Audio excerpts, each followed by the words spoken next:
ਮੈਨੂੰ ਮੌਕਾ ਦਿੱਤਾ ਕਿ ਮੈਂ ਅੱਜ ਦੀ ਕਲਾਸ ਵਿੱਚ ਅੱਜ ਤੁਹਾਡੇ ਸਾਰਿਆਂ ਸਾਹਮਣੇ ਕੁਝ ਭਗਵਦ ਗੀਤਾ ਦੇ ਦੂਜੇ ਅਧਿਆਏ ਜਿੱਥੇ ਆਪਾਂ ਗੱਲ ਕਰ ਰਹੇ ਹਾਂ, ਤੁਹਾਡੀ ਕੜੀ ਚੱਲ ਰਹੀ ਹੈ, ਉਹਦੇ ਚ ਸ਼ਲੋਕ ਸੰਖਿਆ 31 ਤੇ 32 ਦੇ ਉੱਪਰ ਕੁਝ ਪਹਿਲਾਂ ਆਪਾਂ ਉਹਨੂੰ ਪੜਾਂਗੇ, ਉਸ ਤੋਂ ਬਾਅਦ ਕੁਝ ਉਹਦੇ ਉੱਪਰ ਜੋ ਵੀ ਸ਼ਿਲਾ ਪ੍ਰਭੁਪਾਦ ਸ਼ਿਲਾ ਗੁਰੂਦੇਵ ਦੇ ਕੰਨਿਓ ਜੋ ਸਿੱਖਿਆ ਹੈ ਸਮਝਿਆ ਹੈ ਉਹਦੇ ਨਾਲ ਇਸ ਨਾਲ ਮਿਲਦੇ ਜੁਲਦੇ ਮੈਂ ਕੁਝ ਗੱਲਾਂ ਕਹਿ ਸਕੂੰਗਾ।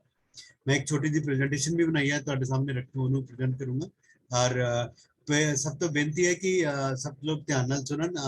आई थिंक प्रभु जी ने म्यूट ਤਾਂ ਕਰ ਹੀ ਦਿੱਤਾ ਤੇ ਕੋਸ਼ਿਸ਼ ਕਰਾਂਗਾ। ਮੈਂ ਪਹਿਲੀ ਵਾਰੀ ਪੰਜਾਬੀ ਚ ਕਲਾਸ ਦੇ ਰਿਹਾ, ਹਾਲਾਂਕਿ ਚੰਡੀਗੜ੍ਹ ਤੋਂ ਆਇਆ ਬਟ ਗੁੜਗਾਉਂ ਚ ਰਹਿੰਦੇ ਹੋਏ ਮੇਰਾ ਪੰਜਾਬੀ ਚ ਲੈਕਚਰ ਦੇਣਾ एक नवी गल है। और दूसरों भी ऊपर मैं कोई ये नहीं है कि बहुत रेगुलरली कोई बहुत अच्छे तरीके नाल लेक्चर देना, जिन्ना थोड़ा बहुता सीख के भक्ति जगते वधदे हुए गुरु महाराज की कृपा नाल ते अपने होर साथी संगियां नाल दी कृपा नाल जो कुछ समझ आ रहा है वो मैं कोशिश करदा। तो मेरे बोलन च कुछ गलतियां हो सकती ने, तो उसलिए मैनू जे कोई सीनियर वैष्णव इत्थे अपने संघ विच जुड़े ने वो मेरी गलतियां ठीक कर सकते हैं। सो अज दे जिहड़े श्लोक ने ਉਹਦੇ ਬਾਰੇ ਮੈਂ ਇੱਕ ਮਿੰਟ ਮੈਂ ਆਪਣੀ ਸਕਰੀਨ ਸ਼ੇਅਰ ਕਰ ਰਿਹਾ ਤੇ ਮੇਰੇ ਕੋਲ ਜੋ ਗੀਤਾ ਦਾ ਰੈਫਰੈਂਸ ਹੈ ਮੈਂ ਤੁਹਾਨੂੰ ਉਹ ਦੱਸਾਂ।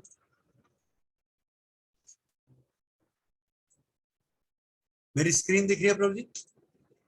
नहीं हाले नहीं, ਹੁਣ ਆएगी, ठीक है ओके।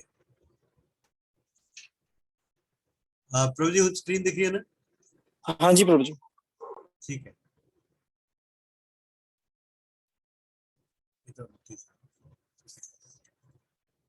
प्रभु जी जेकर थोड़ा बड़ा हो जाए हो तो एक मिनट रुको।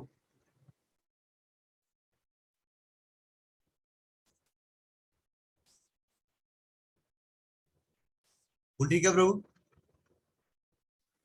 थोड़ा जा और प्रभु जी। अच्छा मोबाइल से देख रहे हैं सारे? जी प्रभु जी ओके। हुण कोई और दसो, ठीक है जी?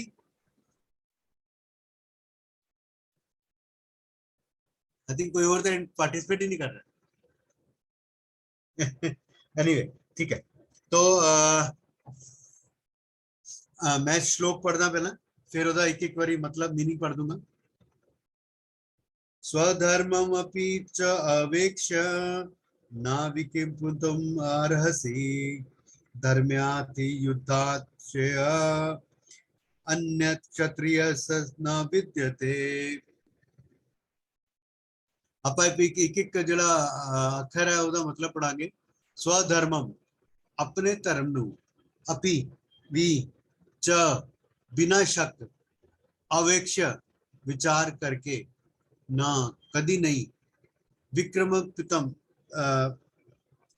ਸੰਕੋਚ ਕਰਨ ਲਈ, ਅਰਹਸੀ ਤੁਸੀਂ ਯੋਗ ਹੋ, ਧਰਮਿਆਤ ਧਰਮ ਲਈ, ਕੀ ਬਿਨਾਂ ਸ਼ੱਕ, युद्धात जंग करन दी बजाय, श्रेय उत्तम साधन, अन्यत कोई होर, क्षत्रियस्य खत्री दा ना नहीं विद्यते है।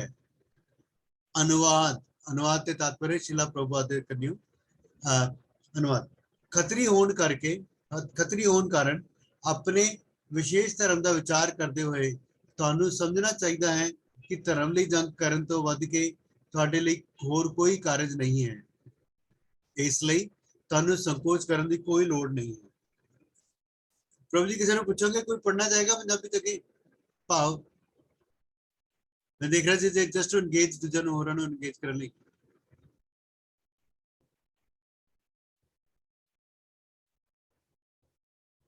ओके मैं ही पढ़ देना। कोई है क्या प्रभु जी? हरे कृष्णा, जेकर कोई पढ़ना चाहता है तो वो स्क्रीन तो देख के पढ़ सकता है भाविंदा। ठीक है। समाजिक व्यवस्था ਦੇ 4 ਵਰਨਾਂ ਵਿੱਚ ਦੂਜਾ ਵਰਨ ਉੱਤਮ ਰਾਜ ਲਈ ਹੈ ਅਤੇ ਖੱਤਰੀ ਕਹਾਉਂਦਾ ਹੈ। क्षत ਦਾ ਅਰਥ ਹੈ ਸੱਟ ਖਾਇਆ ਹੋਇਆ, ਜਿਹੜਾ ਨੁਕਸਾਨ ਤੋਂ ਰੱਖਿਆ ਕਰੇ ਉਹ ਖੱਤਰੀ ਕਹਾਉਂਦੇ ਨੇ। ਤਰਾਏ ਤੇ ਰੱਖਿਆ ਦੇਣਾ, ਮਤਲਬ ਖੱਤਰੀ क्षत ਤੇ ਤਰਾਏ ਤੇ। ਖੱਤਰੀਆਂ ਨੂੰ ਜੰਗਲ ਵਿੱਚ ਸ਼ਿਕਾਰ ਖੇਡਣ ਦੀ ਸਿਖਲਾਈ ਦਿੱਤੀ ਜਾਂਦੀ ਹੈ। ਖੱਤਰੀ ਜੰਗਲ ਵਿੱਚ ਜਾ ਕੇ ਚੀਤੇ ਨੂੰ ਲਲਕਾਰਦਾ ਅਤੇ ਉਸ ਦੇ ਆਮਣੇ ਸਾਹਮਣੇ ਆਪਣੀ ਤਲਵਾਰ ਨਾਲ ਲੜਦਾ ਸੀ। ਚੀਤੇ ਦੀ ਮੌਤ ਹੋਣ ਤੇ ਰਾਜਸੀ ਤਰੀਕੇ ਨਾਲ ਉਸ ਦਾ ਅੰਤਮ ਸੰਸਕਾਰ ਕੀਤਾ ਜਾਂਦਾ ਸੀ। ਅੱਜ ਵੀ ਜੈਪੁਰ ਰਿਆਸਤ ਦੇ ਖੱਤਰੀ ਰਾਜੇ ਇਸ ਰਿਵਾਜ ਦੀ ਪਾਲਣਾ ਕਰਦੇ ਹਨ। ਖੱਤਰੀਆਂ ਨੂੰ ਖਾਸ ਤਰੀਕੇ ਨਾਲ ਲਲਕਾਰਨ ਅਤੇ ਮਾਰਨ ਦੀ ਸਿੱਖਿਆ ਦਿੱਤੀ ਜਾਂਦੀ ਹੈ, ਕਿਉਂਕਿ ਕਦੀ-ਕਦੀ ਧਾਰਮਿਕ ਹਿੰਸਾ ਲਾਜ਼ਮੀ ਹੁੰਦੀ ਹੈ। ਇਸ ਲਈ ਖੱਤਰੀਆਂ ਨੂੰ ਸਿੱਧੇ ਸੰਨਿਆਸ ਆਸ਼ਰਮ ਲੈਣ ਦਾ ਵਿਧਾਨ ਨਹੀਂ ਹੈ। ਰਾਜਨੀਤੀ ਵਿੱਚ ਅਹਿੰਸਾ ਕੂਟਨੀਤਕ ਚਾਲ ਹੋ ਸਕਦੀ ਹੈ, ਪਰ ਇਹ ਕਦੇ ਵੀ ਕਾਰਨ ਜਾਂ ਸਿਧਾਂਤ ਨਹੀਂ ਰਹੇ। ਧਾਰਮਿਕ ਸੰਹਿਤਾਵਾਂ ਵਿੱਚ ਉਲੇਖ ਮਿਲਦਾ ਹੈ आहवेशु मिथो अनन्यो जिज्ञाम संतो महीक्षित युद्धमाना परम शक्त्या स्वर्गम यान्त परांग मुखा यज्ञेषु पशो ब्राह्मण हन्यते सततम विजय संस्कृता किल मंत्रेश्च ते अपि स्वर्गमाप्वाप्नुवन। ਇਹਦਾ ਮਤਲਬ ਹੈ ਜੰਗ ਵਿੱਚ ਵਿਰੋਧੀ ਈਰਖਾਲੂ ਰਾਜਾ ਨਾਲ ਲੜਾਈ ਕਰਦੇ ਹੋਏ ਮਰਨ ਵਾਲੇ ਰਾਜਾ ਜਾਂ ਖੱਤਰੀ ਨੂੰ ਮੌਤ ਤੋਂ ਬਾਅਦ ਉਹੀ ਉਚੇਰੇ ਲੋਕ ਮਿਲਦੇ ਹਨ ਜਿਨ੍ਹਾਂ ਦੀ ਪ੍ਰਾਪਤੀ ਯੱਗ ਦੀ ਅੱਗ ਵਿੱਚ ਬਲੀ ਦਿੱਤੇ ਗਏ ਪਸ਼ੂਆਂ ਨੂੰ ਹੁੰਦੀ ਹੈ। ਇਸ ਲਈ ਧਰਮ ਲਈ ਜੰਗ ਦੇ ਮੈਦਾਨ ਵਿੱਚ ਮਾਰਨਾ ਅਤੇ ਯੱਗ ਦੀ ਅੱਗ ਲਈ ਪਸ਼ੂਆਂ ਦੀ ਬਲੀ ਚੜਾਉਣਾ ਹਿੰਸਾ ਦਾ ਕਾਰਜ ਨਹੀਂ ਮੰਨਿਆ ਜਾਂਦਾ, ਕਿਉਂਕਿ ਇਸ ਧਾਰਮਿਕ ਸਿਧਾਂਤ ਕਾਰਨ ਹਰ ਮਨੁੱਖ ਨੂੰ ਲਾਭ ਪਹੁੰਚਦਾ ਹੈ ਅਤੇ ਯੱਗ ਵਿੱਚ ਬਲੀ ਦਿੱਤੇ ਗਏ ਪਸ਼ੂ ਨੂੰ ਬਿਨਾਂ ਵਿਕਾਸ ਪ੍ਰਕਿਰਿਆ ਦੇ ਹੀ ਤੁਰੰਤ ਮਨੁੱਖੀ ਸਰੀਰ ਪ੍ਰਾਪਤ ਹੋ ਜਾਂਦਾ ਹੈ। ਇਸੇ ਤਰ੍ਹਾਂ ਜੰਗ ਦੇ ਮੈਦਾਨ ਵਿੱਚ ਮਾਰੇ ਗਏ ਖੱਤਰੀ ਜੱਗ ਪੂਰਾ ਕਰਨ ਵਾਲੇ ਬ੍ਰਾਹਮਣਾਂ ਨੂੰ ਪ੍ਰਾਪਤ ਹੋਣ ਵਾਲੇ ਸਵਰਗ ਲੋਕ ਵਿੱਚ ਜਾਂਦੇ ਹਨ। ਆਪਣਾ ਧਰਮ ਜੋ ਅੱਜ ਦਾ ਆਪਣਾ ਸਾਡਾ ਟੌਪਿਕ ਵੀ ਹੈ, ਉਹਦੇ ਬਾਰੇ ਮੈਂ ਥੋੜਾ ਹੋਰ ਅੱਗੇ ਵੀ ਗੱਲ ਕਰੂੰਗਾ, ਪਰ ਸ਼੍ਰੀਲ ਪ੍ਰਭੂਪਾਦ ਨੇ ਆਪਣੇ ਤਾਤਪਰਯ 'ਚ ਬੜਾ ਸੋਹਣਾ ਦੱਸਿਆ, ਮਤਲਬ ਜਿਹੜਾ ਉਹਨੇ ਦੱਸਿਆ ਸ਼ਲੋਕ ਦਾ, ਆਪਣਾ ਧਰਮ ਯਾਨੀ ਕਿ ਸਵੈ ਧਰਮ ਦੋ ਤਰ੍ਹਾਂ ਦਾ ਹੁੰਦਾ ਹੈ। ਜਦੋਂ ਤੱਕ ਮਨੁੱਖ ਮੁਕਤ ਨਹੀਂ ਹੋ ਜਾਂਦਾ ਉਦੋਂ ਤੱਕ ਮੁਕਤੀ ਪ੍ਰਾਪਤ ਕਰਨ ਲਈ ਧਰਮ ਮੁਤਾਬਿਕ ਸਰੀਰਕ ਕਰਤੱਵ ਕਰਨੇ ਹੁੰਦੇ ਨੇ। ਮਤਲਬ ਜਿਹੜਾ ਬੋਡੀਲੀ ਆਪਣੇ ਸਰੀਰ ਦੇ ਅੰਦਰ ਰਹਿ ਕੇ ਕਰਨਾ ਉਹ ਇੱਕ ਉਹ ਧਰਮ ਹੋ ਗਿਆ ਸਵੈ ਧਰਮ। ਜਦੋਂ ਉਹ ਮੁਕਤ ਹੋ ਜਾਂਦਾ ਹੈ ਤਾਂ ਉਸਦਾ ਖਾਸ ਫਰਜ਼ ਜਾਂ ਸਵੈ ਧਰਮ ਅਧਿਆਤਮਿਕ ਹੋ ਜਾਂਦਾ ਹੈ ਅਤੇ ਦੇਹਾਤਮਕ ਬੁੱਧੀ ਵਿੱਚ ਨਹੀਂ ਰਹਿੰਦਾ। ਜਦੋਂ ਤੱਕ ਦੇਹਾਤਮਕ ਬੁੱਧੀ ਹੈ ਉਦੋਂ ਤੱਕ ਬ੍ਰਾਹਮਣਾਂ ਅਤੇ ਖੱਤਰੀਆਂ ਲਈ ਸਵੈ ਧਰਮ ਦਾ ਪਾਲਣ ਕਰਨਾ ਲਾਜ਼ਮੀ ਹੁੰਦਾ ਹੈ। ਸਵੈ ਧਰਮ ਆਪਣੇ ਧਰਮ ਦਾ ਮਤਲਬ ਦਾ ਵਿਧਾਨ ਭਗਵਾਨ ਰਾਹੀਂ ਹੁੰਦਾ ਹੈ, ਜਿਸ ਦਾ ਸਪਸ਼ਟੀਕਰਨ ਚੌਥੇ ਅਧਿਆਏ ਵਿੱਚ ਕੀਤਾ ਜਾਵੇਗਾ। ਸਰੀਰਕ ਪੱਧਰ ਤੇ ਸਵੈ ਧਰਮ ਨੂੰ ਵਰਣ ਆਸ਼ਰਮ ਧਰਮ ਜਾਂ ਅਧਿਆਤਮਿਕ ਗਿਆਨ ਦੀ ਪਹਿਲੀ ਪੌੜੀ ਕਹਿੰਦੇ ਹਨ। ਵਰਣ ਆਸ਼ਰਮ ਧਰਮ ਭਾਵ ਪ੍ਰਾਪਤ ਸਰੀਰ ਦੇ ਖਾਸ ਗੁਣਾਂ ਤੇ ਆਧਾਰਿਤ ਸਵੈ ਧਰਮ ਦੀ ਅਵਸਥਾ ਨਾਲ ਮਨੁੱਖੀ ਸਭਿਅਤਾ ਦੀ ਸ਼ੁਰੂਆਤ ਹੁੰਦੀ ਹੈ। ਵਰਣ ਆਸ਼ਰਮ ਧਰਮ ਮੁਤਾਬਿਕ ਕਿਸੇ ਕਾਰਜ ਖੇਤਰ ਵਿੱਚ ਸਵੈ ਧਰਮ ਨੂੰ ਨਿਭਾਉਣ ਲਈ ਜੀਵਨ ਦੀ ਉਚੇਰੀ ਪਦਵੀ ਨੂੰ ਪ੍ਰਾਪਤ ਕੀਤਾ ਜਾ ਸਕਦਾ ਹੈ। आई थिंक मैं दूसरा श्लोक नहीं पढ़ता बिकॉज फिर टाइम ज्यादा हो जाएगा। आप ऐसे तो ऊपर चर्चा कर लेने।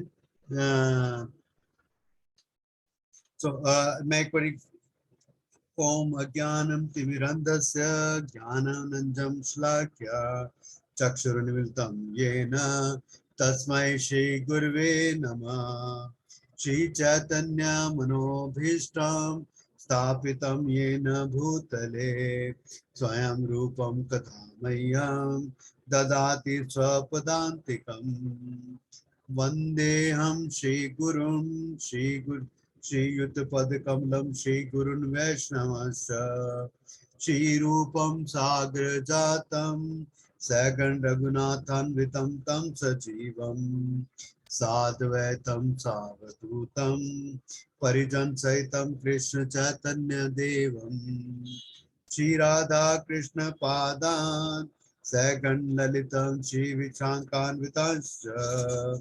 जय श्री कृष्ण चैतन्य प्रभु नित्यानंद श्री अद्वैत गदाधर शिवासादि गौर भक्त वृंद।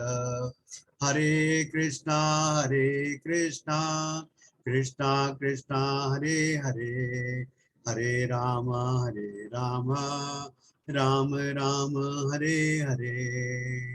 नमो विष्णुपादाय कृष्ण पृष्ठाय भूतले श्रीमते भक्ति विकास स्वामी निति नामिने।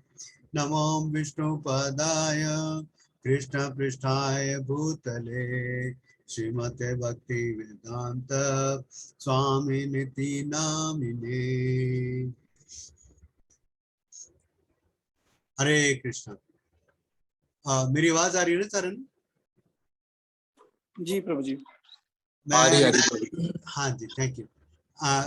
ਜਿਵੇਂ ਮੈਂ ਕਹਿ ਰਿਹਾ ਸੀਗਾ, ਮੈਂ ਪਹਿਲੀ ਵਾਰੀ ਕੋਸ਼ਿਸ਼ ਕਰ ਰਿਹਾ ਪੰਜਾਬੀ ਚ ਭਗਵਾਨ ਦੇ ਬਾਣੀ ਨੂੰ ਅੱਗੇ ਦੱਸਣ ਦਾ ਸਾਰਿਆਂ ਨੂੰ। ਉਮੀਦ ਕਰਦਾ ਕਿ ਮੈਂ ਕੁਝ ਜਿਹੜਾ ਵੀ ਉਚਾਰਨ ਹੈ ਉਹ ਠੀਕ ਤਰ੍ਹਾਂ ਨਾਲ ਬੋਲ ਪਾਵਾਂਗਾ। ਸੋ ਆਪਾਂ ਭਗਵਦ ਗੀਤਾ ਦੀ ਚਰਚਾ ਕਰ ਰਹੇ ਹਾਂ। ਮੈਨੂੰ ਪੂਰਾ ਵਿਸ਼ਵਾਸ ਹੈ ਕਿ ਤੁਸੀਂ ਜਿੰਨੇ ਵੀ ਅੱਜ ਗਰੁੱਪ ਚ ਜੁੜੇ ਨੇ ਉਹ ਪਹਿਲਾਂ ਤਾਂ ਵੀ ਗਰੁੱਪ ਚ ਆ ਰਹੇ ਨੇ ਤੇ ਉਹਨਾਂ ਨੂੰ ਪਿਛਲੀ ਜੇ ਕੜੀ ਚ ਜਿਹੜੇ ਸ਼ਲੋਕ ਕਹੇ ਗਏ ਨੇ ਉਹਨਾਂ ਬਾਰੇ ਵੀ ਕਾਫੀ ਸਮਝ ਆਇਆ ਹੋਣਾ। ਸੋ अगर मैं 1-2 मिनट से समरी लेना चाहूँ कि उन तक की चर्चा हुई है, भगवान ने की क्या है। आप देख रहे हैं कि युद्ध जो लड़ाई का मैदान है जो कुरुक्षेत्र जो थे, अर्जुन भगवानों के सारथी बन के खड़े ने और अर्जुन ने कहा कि मेरा जो रथ है वो तुसी दोनों सेनाओं के विच लै जाओ, तो भगवान लै जाते हैं। उत्ते अर्जुन देख के बहुत ही जो इमोशनली मतलब उन्होंने समझ नहीं आती कि वो की कर रहा है। उन्होंने लगता है कि मैं लड़ाई नहीं करनी चाहिए, इसलिए वो भगवान ਨੂੰ तरह तरह ਦੀਆਂ ਗੱਲਾਂ ਦੱਸਦਾ ਹੈ। ਕਹਿੰਦਾ मैं नहीं लड़ना चाहता, मैंने तो ਭਿੱਖ ਮੰਗੇ ਕਿ ज़्यादा ਵਧੀਆ ਰਹੇਗਾ। फिर आखिर ਚ ਉਹ अर्जुन जो है ਸ਼ਲੋਕ ਨੰਬਰ 2.7 ਜਦੋਂ ਆਂਦਾ ਦੂਜੇ ਅਧਿਆਇ ਦਾ 7ਵਾਂ ਸ਼ਲੋਕ ਜਿਹੜਾ ਉੱਥੇ ਆ ਕੇ ਭਗਵਾਨ ਨੂੰ ਉਹ ਕਹਿੰਦਾ ਕਿ ਭਗਵਾਨ ਮੈਨੂੰ ਤਾਂ ਕੁਝ ਨਹੀਂ ਸਮਝ ਆ ਰਿਹਾ, ਮੈਂ ਤੁਹਾਡਾ ਸ਼ਿਸ਼ਯ ਬਣ ਗਿਆ, ਹੁਣ ਮੈਨੂੰ ਤਾਂ ਸਮਝ ਨਹੀਂ ਆ ਰਿਹਾ, ਤੁਸੀਂ ਮੈਨੂੰ ਦੱਸੋ ਕੀ ਕਰਨਾ ਹੈ। ਤੇ ਜਦੋਂ ਭਗਵਾਨ ਨੂੰ ਅਰਜੁਨ ਨੇ ਸਰੈਂਡਰ ਕੀਤਾ, ਆਪਣੇ ਆਪ ਨੂੰ ਸਬਮਿਟ ਕੀਤਾ, ਫਿਰ ਭਗਵਾਨ ਨੇ ਚਾਰਜ ਲਿੱਤਾ। ਫਿਰ ਭਗਵਾਨ ਨੇ ਹੌਲੀ ਹੌਲੀ ਕਰਕੇ ਅਰਜੁਨ ਨੂੰ ਪਹਿਲਾਂ ਡਾਂਟਿਆ ਥੋੜਾ ਜਿਹਾ ਉਹਨੂੰ, ਤੇ ਫਿਰ ਉਸ ਤੋਂ ਬਾਅਦ ਭਗਵਾਨ ਨੇ ਅਰਜੁਨ ਨੂੰ ਸਮਝਾਉਣਾ ਸ਼ੁਰੂ ਕੀਤਾ। ਪਹਿਲਾਂ ਉਹਨਾਂ ਨੇ ਦੱਸਿਆ ਕਿ ਕਿਵੇਂ ਜਿਹੜੀ ਇਹ ਦੇਹ ਹੈ, ਆਤਮਾ ਜਿਹੜੀ ਹੈ ਉਹ ਅਲੱਗ ਸਰੀਰ ਬਦਲਦੀ ਹੈ, ਤੇ ਜਿਹੜਾ ਸਰੀਰ ਮਿੱਟੀ ਦਾ ਬਣਿਆ ਹੋਇਆ ਉਹਦਾ ਕੋਈ ਫਰਕ ਨਹੀਂ, ਮਤਲਬ ਕਿਉਂਕਿ ਆਤਮਾ ਜਿਹੜੀ ਹੈ ਉਹ ਤਾਂ ਇੱਕ ਸਰੀਰ ਤੋਂ ਦੂਜੇ ਸਰੀਰ ਤੱਕ ਜਾਂਦੀ ਰਹਿੰਦੀ ਹੈ। ਇਸ ਕਰਕੇ ਜੇ ਅਰਜੁਨ ਮਾਰੇਗਾ ਤਾਂ ਉਹ ਸਰੀਰ ਨੂੰ ਹੀ ਮਾਰੇਗਾ, ਆਤਮਾ ਨੂੰ ਨਹੀਂ ਮਾਰ ਸਕਦਾ। ਠੀਕ ਹੈ। ਔਰ तो हौली हौली भगवान जो आत्मा बारे काफ़ी कुछ अर्जुन ਨੂੰ ਦੱਸਦੇ ਨੇ, ਉਹਨੂੰ ਸਮਝਾਉਣ ਦਾ ਕੋਸ਼ਿਸ਼ ਕਰਦੇ ਨੇ। ਤੇ ਜਿਹੜਾ ਪਿਛਲਾ ਸ਼ਲੋਕ ਸੀਗਾ ਸ਼ਲੋਕ ਨੰਬਰ 30, ਉੱਥੇ ਭਗਵਾਨ ਕਹਿੰਦੇ ਨੇ ਕਿ ਇਹ ਭਰਤਵੰਸ਼ੀ, ਸਰੀਰ ਵਿੱਚ ਰਹਿਣ ਵਾਲੇ ਦੀ ਕਦੀ ਵੀ ਹੱਤਿਆ ਨਹੀਂ ਕੀਤੀ ਜਾ ਸਕਦੀ, ਇਸ ਲਈ ਤੁਹਾਨੂੰ ਕਿਸੇ ਵੀ ਜੀਵ ਲਈ ਸ਼ੋਕ ਕਰਨ ਦੀ ਲੋੜ ਨਹੀਂ। ਤੇ ਜਿਹੜਾ ਅੱਜ ਦਾ ਸ਼ਲੋਕ ਹੈ 31 ਨੰਬਰ, ਹੁਣ ਇੱਥੇ ਆ ਕੇ ਭਗਵਾਨ ਅਰਜੁਨ ਨੂੰ ਕੁਝ ਧਰਮ ਬਾਰੇ ਦੱਸਣਾ ਚਾਹੁੰਦੇ ਨੇ ਕਿ ਸੋ ਧਰਮ, ਅਰਜੁਨ ਦਾ ਧਰਮ ਕੀ ਹੈ। उन्होंने अज के श्लोक भगवान और अज का जो अज का 31वां श्लोक उत्थों लैके श्लोक संख्या 38 तक जो है वो भगवान अर्जुन ਨੂੰ धर्म बारे ਉਹਦੇ ਕੀ रूल मतलब अर्जुन ਨੂੰ ਕੀ करना चाहिए, ਉਹਦਾ ਕੀ फायदा ਕੀ नुकसान होएगा, वो सारा भगवान अर्जुन ਨੂੰ समझाने की कोशिश कर रहे हैं। तो भगवान कह रहे हैं कि खतरी होने करके अपने विशेष तरह का विचार करते हुए ਤੁਹਾਨੂੰ समझना चाहिए है कि धर्म ਲਈ जंग ਕਰਨ ਤੋਂ ਵੱਧ ਕੇ ਤੁਹਾਡੇ ਲਈ ਹੋਰ ਕੋਈ ਕਾਰਜ नहीं है, ਇਸ ਲਈ ਤੁਹਾਨੂੰ ਸੰਕੋਚ ਕਰਨ ਦੀ ਕੋਈ ਲੋੜ नहीं है। मैं अपनी स्क्रीन शेयर करदा ते तुहानू थोड़ा जिहा मैं अज दी जिहड़ी डिस्कशन लई कुछ पॉइंट्स बनाए सीगे, उन्हां दे लई रेफरेंस भी मैं लिते ने शिला प्रभुपाद दी बाणी चों ते होर जगह तो मैं तुहानू शेयर करूंगा। वापस से पूछना सीगा, मेरी स्क्रीन दिख रही है सारिआं नूं? यस प्रभु। हाँ जी, ठीक है। सो अज दे आपां ने 3-4 क्वेश्चन मतलब मैं जिहड़ी अगे गल्लां करूंगा, ਮੈਨੂੰ ਪੂਰਾ ਵਿਸ਼ਵਾਸ ਹੈ ਕਿ ਜੇ ਕਿਸੇ ਦੇ ਮਨ 'ਚ ਜਿਹੜੇ ਕੁਐਸਚਨ ਮੈਂ ਤੇ ਲਿਖੇ ਨੇ ਜੇ ਉਹ ਹੋਣ ਤਾਂ ਉਹਨਾਂ ਦਾ ਆਨਸਰ ਆਪਾਂ ਨੂੰ ਮਿਲ ਸਕਦਾ ਸ਼ਾਇਦ। ਪਹਿਲਾ ਤਾਂ ਕੁਐਸਚਨ ਇਹ ਆਏਗਾ ਕਿ ਧਰਮ ਹੈ ਕੀ, ਫਿਰ ਧਰਮ ਦੀ ਲੋੜ ਕੀ ਹੈ। ਬਈ ਮੈਂ ਤਾਂ ਆਪਣਾ ਪਰਿਵਾਰ ਪਾਲ ਰਿਹਾ, ਬੱਚੇ ਹੈ, ਵੱਡੇ ਹੈ, ਮੇਰੇ ਬਿਜ਼ਨਸ ਚੱਲ ਰਿਹਾ, ਸਾਰਾ ਕੁਝ ਕਰ, ਮੈਨੂੰ ਕੀ ਲੋੜ ਪਈ ਇਹਨਾਂ ਛਾਪਾ ਕਰਨ ਦੀ, ਇਹ ਸਾਰਾ ਕੁਝ ਮੈਨੂੰ ਲੋੜ ਹੀ ਕੀ ਕਰਨ ਦੀ। ਫਿਰ ਜੇ ਧਰਮ ਸਮਝ ਆ ਗਿਆ ਮੈਂ ਹਾਂ ਮੈਂ ਫੋਲੋ ਕਿਉਂ ਕਰਾਂ ਧਰਮ, ਸਭ ਕੁਝ ਠੀਕ ਚੱਲ ਰਿਹਾ, ਮੈਨੂੰ ਕੀ ਲੋੜ ਪਈ ਧਰਮ ਫੋਲੋ ਕਰਨ ਦੀ। ਔਰ ਪਹਿਲਾਂ ਉਸ ਤੋਂ ਪਹਿਲਾਂ ਕਿ ਧਰਮ ਦੀ ਲੋੜ ਕੀ ਹੈ। ਤੇ ਚੌਥਾ ਗੱਲ ਆਉਂਦੀ ਹੈ, चलो मैंने किसी ने समझाया, मैं कहना जी चलो धर्म करना, फिर मैंने दसो मेरा धर्म की है, मैं की करा। ठीक है, तो वो बारे चर्चा करांगे। मैंने मतलब जिन्ना मैं समझ रहा तुहाडे लोग जो पहला भी गल्लां कीतियां होणीआं, होर जिहड़े मेरे तो पहला स्पीकर आए ने उन्होंने भी सारियां चीज़ां दी गल दसी होनी, पर फिर भी कुछ जो शिला प्रभुपाद ने आपां नूं नॉलेज दित्ती आप उहदे वास्ते इहदे उपर चर्चा करदे। हितोपदेश च एक श्लोक आंदा है ਜਦੋਂ ਤੇ ਉਹਦਾ ਹੈ ਕਿ ਆਹਾਰ ਨਿद्रा ਭय मैथुनम च सामान्य एतत् पशु भी नरणा धर्मो ही तेषाम अधिको विशेष धर्मेन हीना पशु भी समान। ਇਹਦਾ मतलब है, मैं पंजाबी पढ़ के मतलब हिंदी च लिखा पर पंजाबी दसदा ਤੁਹਾਨੂੰ कि आहार निद्रा भय और मैथुन, खाना पीना, सोना ਤੇ ਆਪਣੇ ਡਰ ਲੱਗਣਾ ਤੇ ਸੈਕਸ਼ੂਅਲ ਜਾਂ ਮੈਥੋਨ ਕਿ ਕਾਮ ਵਾਸਨਾ, ਇਹ ਸਾਰਾ ਕੁਝ ਜਿਹੜਾ ਇਹ ਤਾਂ ਬੰਦੇ ਵੀ ਕਰਦੇ ਨੇ ਤੇ ਪਸ਼ੂ ਵੀ ਕਰਦੇ ਨੇ। ਆਪਾਂ ਸੜਕ ਤੇ ਚੱਲਦੇ ਦੇਖ ਲੈਂਦੇ ਕਿ ਕੁੱਤੇ ਜਾਂ ਹੋਰ ਬਿੱਲੀਆਂ ਜਿੰਨੇ ਵੀ ਪਸ਼ੂ ਮਿਲਦੇ ਨੇ, ਪੰਛੀ ਮਿਲਦੇ ਨੇ, ਇਹ ਸਾਰੇ ਵੀ ਤਾਂ ਇਹੀ ਸਾਰਾ ਕੁਝ ਡਰਦੇ ਨੇ, ਠੀਕ ਹੈ, ਸੌਂਦੇ ਵੀ ਨੇ ਸਾਰੇ ਲੋਕ, ਖਾਂਦੇ कितना कितना जुगाड़ करके खाते पीते भी हैं और फिर काम वासना मैथुन भी करते हैं, अपनी जिहड़ी प्रजाति है उन्होंने अगे वधाते हैं। जिहड़ा इंसानां च एक विशेष धर्म है, वो सिर्फ अलग जिहड़ी डिफरेंस है वो है सिर्फ धर्म।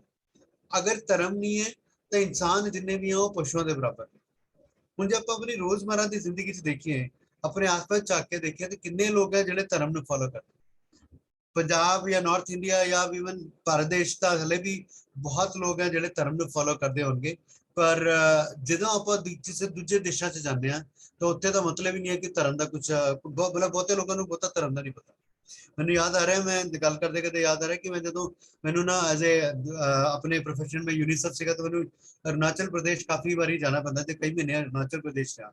ਉੱਥੇ ਨਾ ਮੈਂ ਕਦੀ ਕੋਈ ਮੰਦਿਰ ਦੇਖਿਆ, ਮੈਨੂੰ ਕਿਸੇ ਵੀ ਗੁਰਦੁਆਰਾ ਮਿਲਿਆ ਸੀਗਾ ਤਾਂ ਕੋਈ ਧਰਮ ਦਾ ਮਤਲਬ ਕੋਈ ਉਹਨਾਂ ਲੋਕਾਂ 'ਚ ਕੋਈ ਜ਼ਿਆਦਾ ਨੌਲੇਜ ਨਹੀਂ ਸੀਗੀ, ਠੀਕ ਹੈ। ਤੇ ਤਾਂ ਉਹਦੇ ਮੁਕਾਬਲੇ ਮਿਜ਼ੋਰਮ 'ਚ ਜਦੋਂ ਮੈਂ ਰਿਹਾ ਨਾਰਥ ਈਸਟ ਵਿੱਚ, ਉੱਥੇ ਸੀਗਾ ਕਿ ਲੋਕ ਚਰਚ ਵਿੱਚ ਆਉਂਦੇ ਸੀਗੇ, ਸਾਰਾ ਸੰਡੇ ਦੇ ਦਿਨ ਬਹੁਤ ਸੇਵਾ, ਮਤਲਬ ਆਪਣੇ ਧਰਮ ਨੂੰ ਫੋਲੋ ਕਰਕੇ ਕੰਮ ਕਰਦੇ ਸੀ। ਚਲੋ ਆਪਾਂ ਆਪਣੀ ਚਰਚਾ 'ਚ ਅੱਗੇ ਵਧਦੇ ਹਾਂ ਕਿ ਪਹਿਲਾਂ ਤਾਂ ਸੀਗਾ ਕਿ ਧਰਮ ਦੀ ਲੋੜ ਕੀ ਹੈ। ਧਰਮ ਦੀ ਲੋੜ ਹੈ ਕਿ ਇਨਸਾਨਾਂ ਤੇ ਜਾਨਵਰਾਂ 'ਚੋਂ ਡਿਫਰੈਂਸ਼ੀਏਟ ਕਰਨ ਲਈ ਧਰਮ ਦੀ ਬਹੁਤ ਜ਼ਰੂਰਤ ਹੈ, ਨਹੀਂ ਤਾਂ ਜਾਨਵਰਾਂ ਬਰਾਬਰ ਹੀ ਇਨਸਾਨ, ਠੀਕ ਹੈ। ਹੁਣ ਆਇਆ ਕਿ ਧਰਮ ਹੈ ਕੀ, ਤਾਂ ਭਗਵਤ ਪੁਰਾਣ ਵਿੱਚ ਸ਼ਲੋਕ ਆਉਂਦਾ ਹੈ 6.3.19, धर्मम तु साक्षात भगवत प्रणीतम न वे विदुरस्य न अपि देवा न सिद्ध मुख्या असुरा मनुष्य कुतो न विद्याधर चारणताय। ਇਹਦਾ ਮਤਲਬ ਹੈ ਕਿ ਜਿਹੜੇ ਅਸਲੀ ਧਾਰਮਿਕ ਸਿਧਾਂਤ ਨੇ ਉਹਨਾਂ ਦਾ ਨਿਰਮਾਣ ਭਗਵਾਨ ਨੇ ਹੀ ਕੀਤਾ ਹੈ। ਵੱਡੇ ਵੱਡੇ ਜਿਹੜੇ ਗੁਣੀ ਨੇ, ਗੁਣੀ ਸਤੋ ਗੁਣੀ ਮਹਾਨ ਰਿਸ਼ੀ ਜਿਹੜੇ ਜਿਨ੍ਹਾਂ ਨੂੰ ਉੱਚੇ ਉੱਚੇ ਲੋਕ ਮਿਲੇ ਹੋਏ ਨੇ, ਉਹ ਵੀ ਅਸਲੀ ਧਾਰਮਿਕ ਸਿਧਾਂਤਾਂ ਨੂੰ ਪੱਕਾ ਨਹੀਂ ਕਰ ਸਕਦੇ। ਉਹ ਨਹੀਂ ਕਹਿ ਸਕਦੇ ਕਿ ਸਹੀ ਤਰ੍ਹਾਂ ਨਾਲ ਨਹੀਂ ਕਹਿ ਸਕਦੇ ਕਿ ਧਾਰਮਿਕ ਸਿਧਾਂਤ ਹੈ ਕੀ, ਨਾ ਹੀ ਦੇਵਤਾ ਕੁਝ ਕਹਿ ਸਕਦੇ ਨੇ, ਨਾ ਹੀ ਜਿਹੜੇ ਸਿੱਧ ਲੋਕ ਚ ਜਿਹੜੇ ਨਾਮ ਹੈ ਉਹ ਕਰ ਸਕਦੇ ਨੇ। ਫਿਰ ਜਿਹੜੇ ਅਸੁਰ ਹੈ ਜਾਂ ਆਪਣੇ ਵਰਗੇ ਬੰਦੇ ਨੇ ਜਾਂ ਫਿਰ ਕੋਈ ਹੋਰ ਵਿਦਿਆਚਰਨ ਜਾਂ ਚਾਰਨ ਤਰ੍ਹਾਂ ਦੀ ਪ੍ਰਜਾਤੀਆਂ ਨੇ, ਉਹ ਲੋਕ ਕੀ ਕਰ ਸਕਦੇ, ਉਹ ਵੀ ਕੀ ਕਰਨ। ਤੇ ਕਹਿਣ ਦਾ ਮਤਲਬ ਕਿ ਭਗਵਾਨ ਤੋਂ ਇਲਾਵਾ ਹੋਰ ਕੋਈ ਧਰਮ ਬਾਰੇ ਕੁਝ ਨਹੀਂ ਦੱਸ ਸਕਦਾ। ਇਹਦੇ ਇਸੇ ਸ਼ਲੋਕ ਦੇ ਮਤਲਬ ਸ਼੍ਰੀਲ ਪ੍ਰਭੂਪਾਦ ਰੈਫਰੈਂਸ ਦਿੰਦੇ ਨੇ ਭਗਵਦ ਗੀਤਾ 18.65, ਜਿਹੜਾ ਆਪਾਂ ਬਹੁਤ ਕਾਮਨਲੀ ਗੱਲ ਕਰਦੇ ਹਾਂ ਕਿ ਭਗਵਾਨ ਗੀਤਾ 'ਚ ਜਦੋਂ ਅਰਜੁਨ ਨੂੰ ਸਮਰੀ ਕਰਦੇ ਨੇ, ਜਦੋਂ ਸਾਰਾ ਕੁਝ ਸਮਝਾਤਾ, ਫਿਰ ਕਹਿੰਦੇ ਨੇ ਕਿ ਸਰਵ ਧਰਮ ਪਰਿਤਿਆਜੇ ਮਾਮ ਏਕਮ ਸ਼ਰਨਮ, कि अर्जुन तू सारे काम छड़ दे, सारे कर्तव्य छड़ दे ते मेरे चरणा च आ जा और मेरी शरण च आ जा। यही असली धार्मिक सिद्धांत है। पिछला प्रभुपाद सानू ये दसना चाहते हैं कि यही धार्मिक सिद्धांत है जिसका कि पालन सबनू करना चाहिए। वैदिक शास्त्र जिहड़े ने उन्हां दा पालन करने वाला कोई भी हो सकता है, पर जिहड़े उच्च लोक देवता ने उन्होंने भी बहुत सारा कुछ नहीं पता। इसलिए धार्मिक सिद्धांत नूं सीधे पूर्ण पुरुषोत्तम भगवान जो उन्हां दी बाणी है उसे तो अपन समझना चाहिए। ਜੇ ਤੁਸੀਂ ਧਿਆਨ ਨਾਲ ਪੜੋਗੇ, ਜਿਵੇਂ ਆਮ ਸ਼ੋਰ ਜੇ ਕਈ ਲੋਕਾਂ ਨੇ ਤਾਂ ਗੀਤਾ ਪੂਰੀ ਪੜ੍ਹ ਵੀ ਲਈ ਹੋਣੀ ਇੱਕ ਵਾਰੀ, ਇੱਕ ਜਾਂ ਦੋ ਵਾਰੀ, ਤਾਂ ਭਗਵਾਨ ਭਗਵਦ ਗੀਤਾ 'ਚ ਕਿੰਨੀ ਵਾਰੀ ਜਗ੍ਹਾ ਜਗ੍ਹਾ ਬਹੁਤ ਕੁਝ ਦੱਸਦੇ ਨੇ ਜਿਹਦੇ ਨਾਲ ਸਮਝ ਆਉਂਦਾ ਹੈ ਕਿ ਭਗਵਾਨ ਧਰਮ ਬਾਰੇ ਦੱਸ ਰਹੇ ਨੇ ਔਰ ਕਹਿ ਵੀ ਰਹੇ ਨੇ ਕਿ ਸਾਨੂੰ ਕਰਨਾ ਕੀ ਚਾਹੀਦਾ, ਕਿ ਸਾਡਾ ਧਰਮ ਹੈ ਕੀ। ਪਰ ਫਿਰ ਵੀ ਆਪਾਂ ਅੱਗੇ ਅੱਜ ਦੀ ਚਰਚਾ ਨੂੰ ਵਧਾਉਂਦੇ ਹਾਂ। ਸ਼ਿਲਾ ਪ੍ਰਭੂ, ਮੈਂ ਜਿਹੜਾ ਅੱਗੇ ਦੀ ਗੱਲਾਂ ਕੁਝ ਦੱਸੂਗਾ, ਸ਼ਿਲਾ ਪ੍ਰਭੂਪਾਦ ਨੇ ਸਨ 1973 ਵਿੱਚ ਲੈਕਚਰ ਲਿੱਤਾ ਸੀਗਾ। ਮੈਂ ਉੱਥੋਂ ਦੀ ਰੈਫਰੈਂਸ ਲੈਣਾ, ਇਸੇ ਸ਼ਲੋਕ ਦੇ ਉੱਪਰ ਲੈਕਚਰ ਲਿੱਤਾ ਸੀਗਾ। ਧਰਮ ਦਾ ਮਤਲਬ ਹੈ ਆਕੂਪੇਸ਼ਨਲ ਡਿਊਟੀ। ਤੇ ਜਿਹੜਾ ਮੇਰਾ ਧਰਮ ਹੈ ਉਹ ਦੋ ਤਰ੍ਹਾਂ ਦਾ ਹੈ। ਮੈਂ ਇੱਕ ਮਿੰਟ ਤੁਹਾਨੂੰ ਜਿਹੜੇ ਅੱਜ ਦਾ ਸ਼ਲੋਕ ਹੈ ਉੱਥੇ ਵੀ ਇਹ ਚਰਚਾ ਆਈ ਹੈ, ਮੈਂ ਇੱਕ ਮਿੰਟ ਉੱਥੇ ਦੀ ਰੈਫਰੈਂਸ ਲੈਣਾ।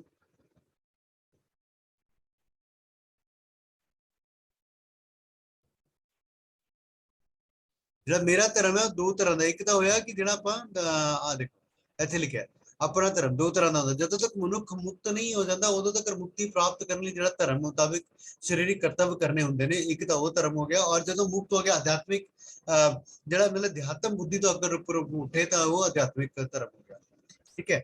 ਉਹਨੂੰ ਮੈਂ ਕਿੱਦਾਂ ਥੋੜਾ ਜਿਹਾ ਪ੍ਰਯਾਸ ਕੀਤਾ, ਕੋਸ਼ਿਸ਼ ਕੀਤੀ ਸਮਝਾਉਣ ਦੀ। ਹਾਂ, ਜਦੋਂ ਬੋਡੀਲੀ ਕੰਸੈਪਟ ਹੈਗਾ, ਜਦੋਂ ਅਧਿਆਤਮ ਬੁੱਧੀ ਜਗ੍ਹਾ ਇੱਕ ਉਹ ਤਰ੍ਹਾਂ ਦਾ ਧਰਮ ਔਰ ਦੂਜਾ ਮੈਂ ਕਿਹਾ ਅਧਿਆਤਮਿਕ। ਹੁਣ ਸਾਨੂੰ ਇਹ ਵੀ ਪਤਾ ਹੈ ਕਿ ਵਰਨਾਸ਼ਰਮ ਜਿਹੜਾ ਹੈ ਉਹ 4 ਆਸ਼ਰਮ ਹੁੰਦੇ ਨੇ ਤੇ 4 ਵਰਨ ਹੁੰਦੇ ਨੇ। ਭਗਵਦ ਗੀਤਾ ਦਾ ਸ਼ਲੋਕ ਸੰਖਿਆ 4.13 ਉਹਦੇ ਭਗਵਾਨ ਅਰਜੁਨ ਨੂੰ ਕਹਿ ਰਹੇ ਨੇ ਕਿ ਚਤੁਰਵਰਨਮ ਮਾਇਆ ਸਿਸਟਮ ਗੁਣ ਕਰਮ ਵਿਭਾਗਸ਼ तस्य कर्तारमपि माम विद्या कर्तारम भयम। कहने का मतलब है कि जो तीन मोड है मटीरियल नेचर है ਉਹਨਾਂ ਦੇ ਨਾਲ ਕੰਮ ਕਰਦੇ ਹੋਏ 4 डिविजन है ह्यूमन सोसाइटी ਦੀਆਂ ਜਿਹੜੀਆਂ मैं क्रिएट ਕੀਤੀਆਂ ਨੇ।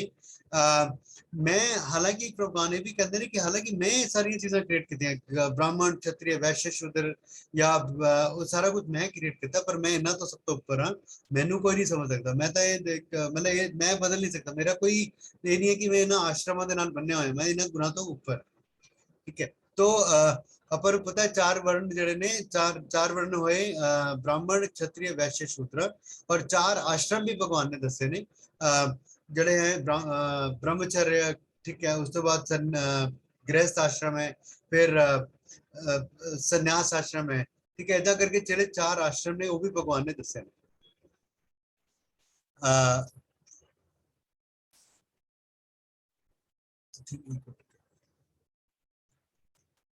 आप अपनी गल अगे बढ़ाते मैं कुछ श्लोकों का रेफरेंस लिया। भगवान ने भगवत गीता चैप्टर 18 श्लोक 42, 43, 44।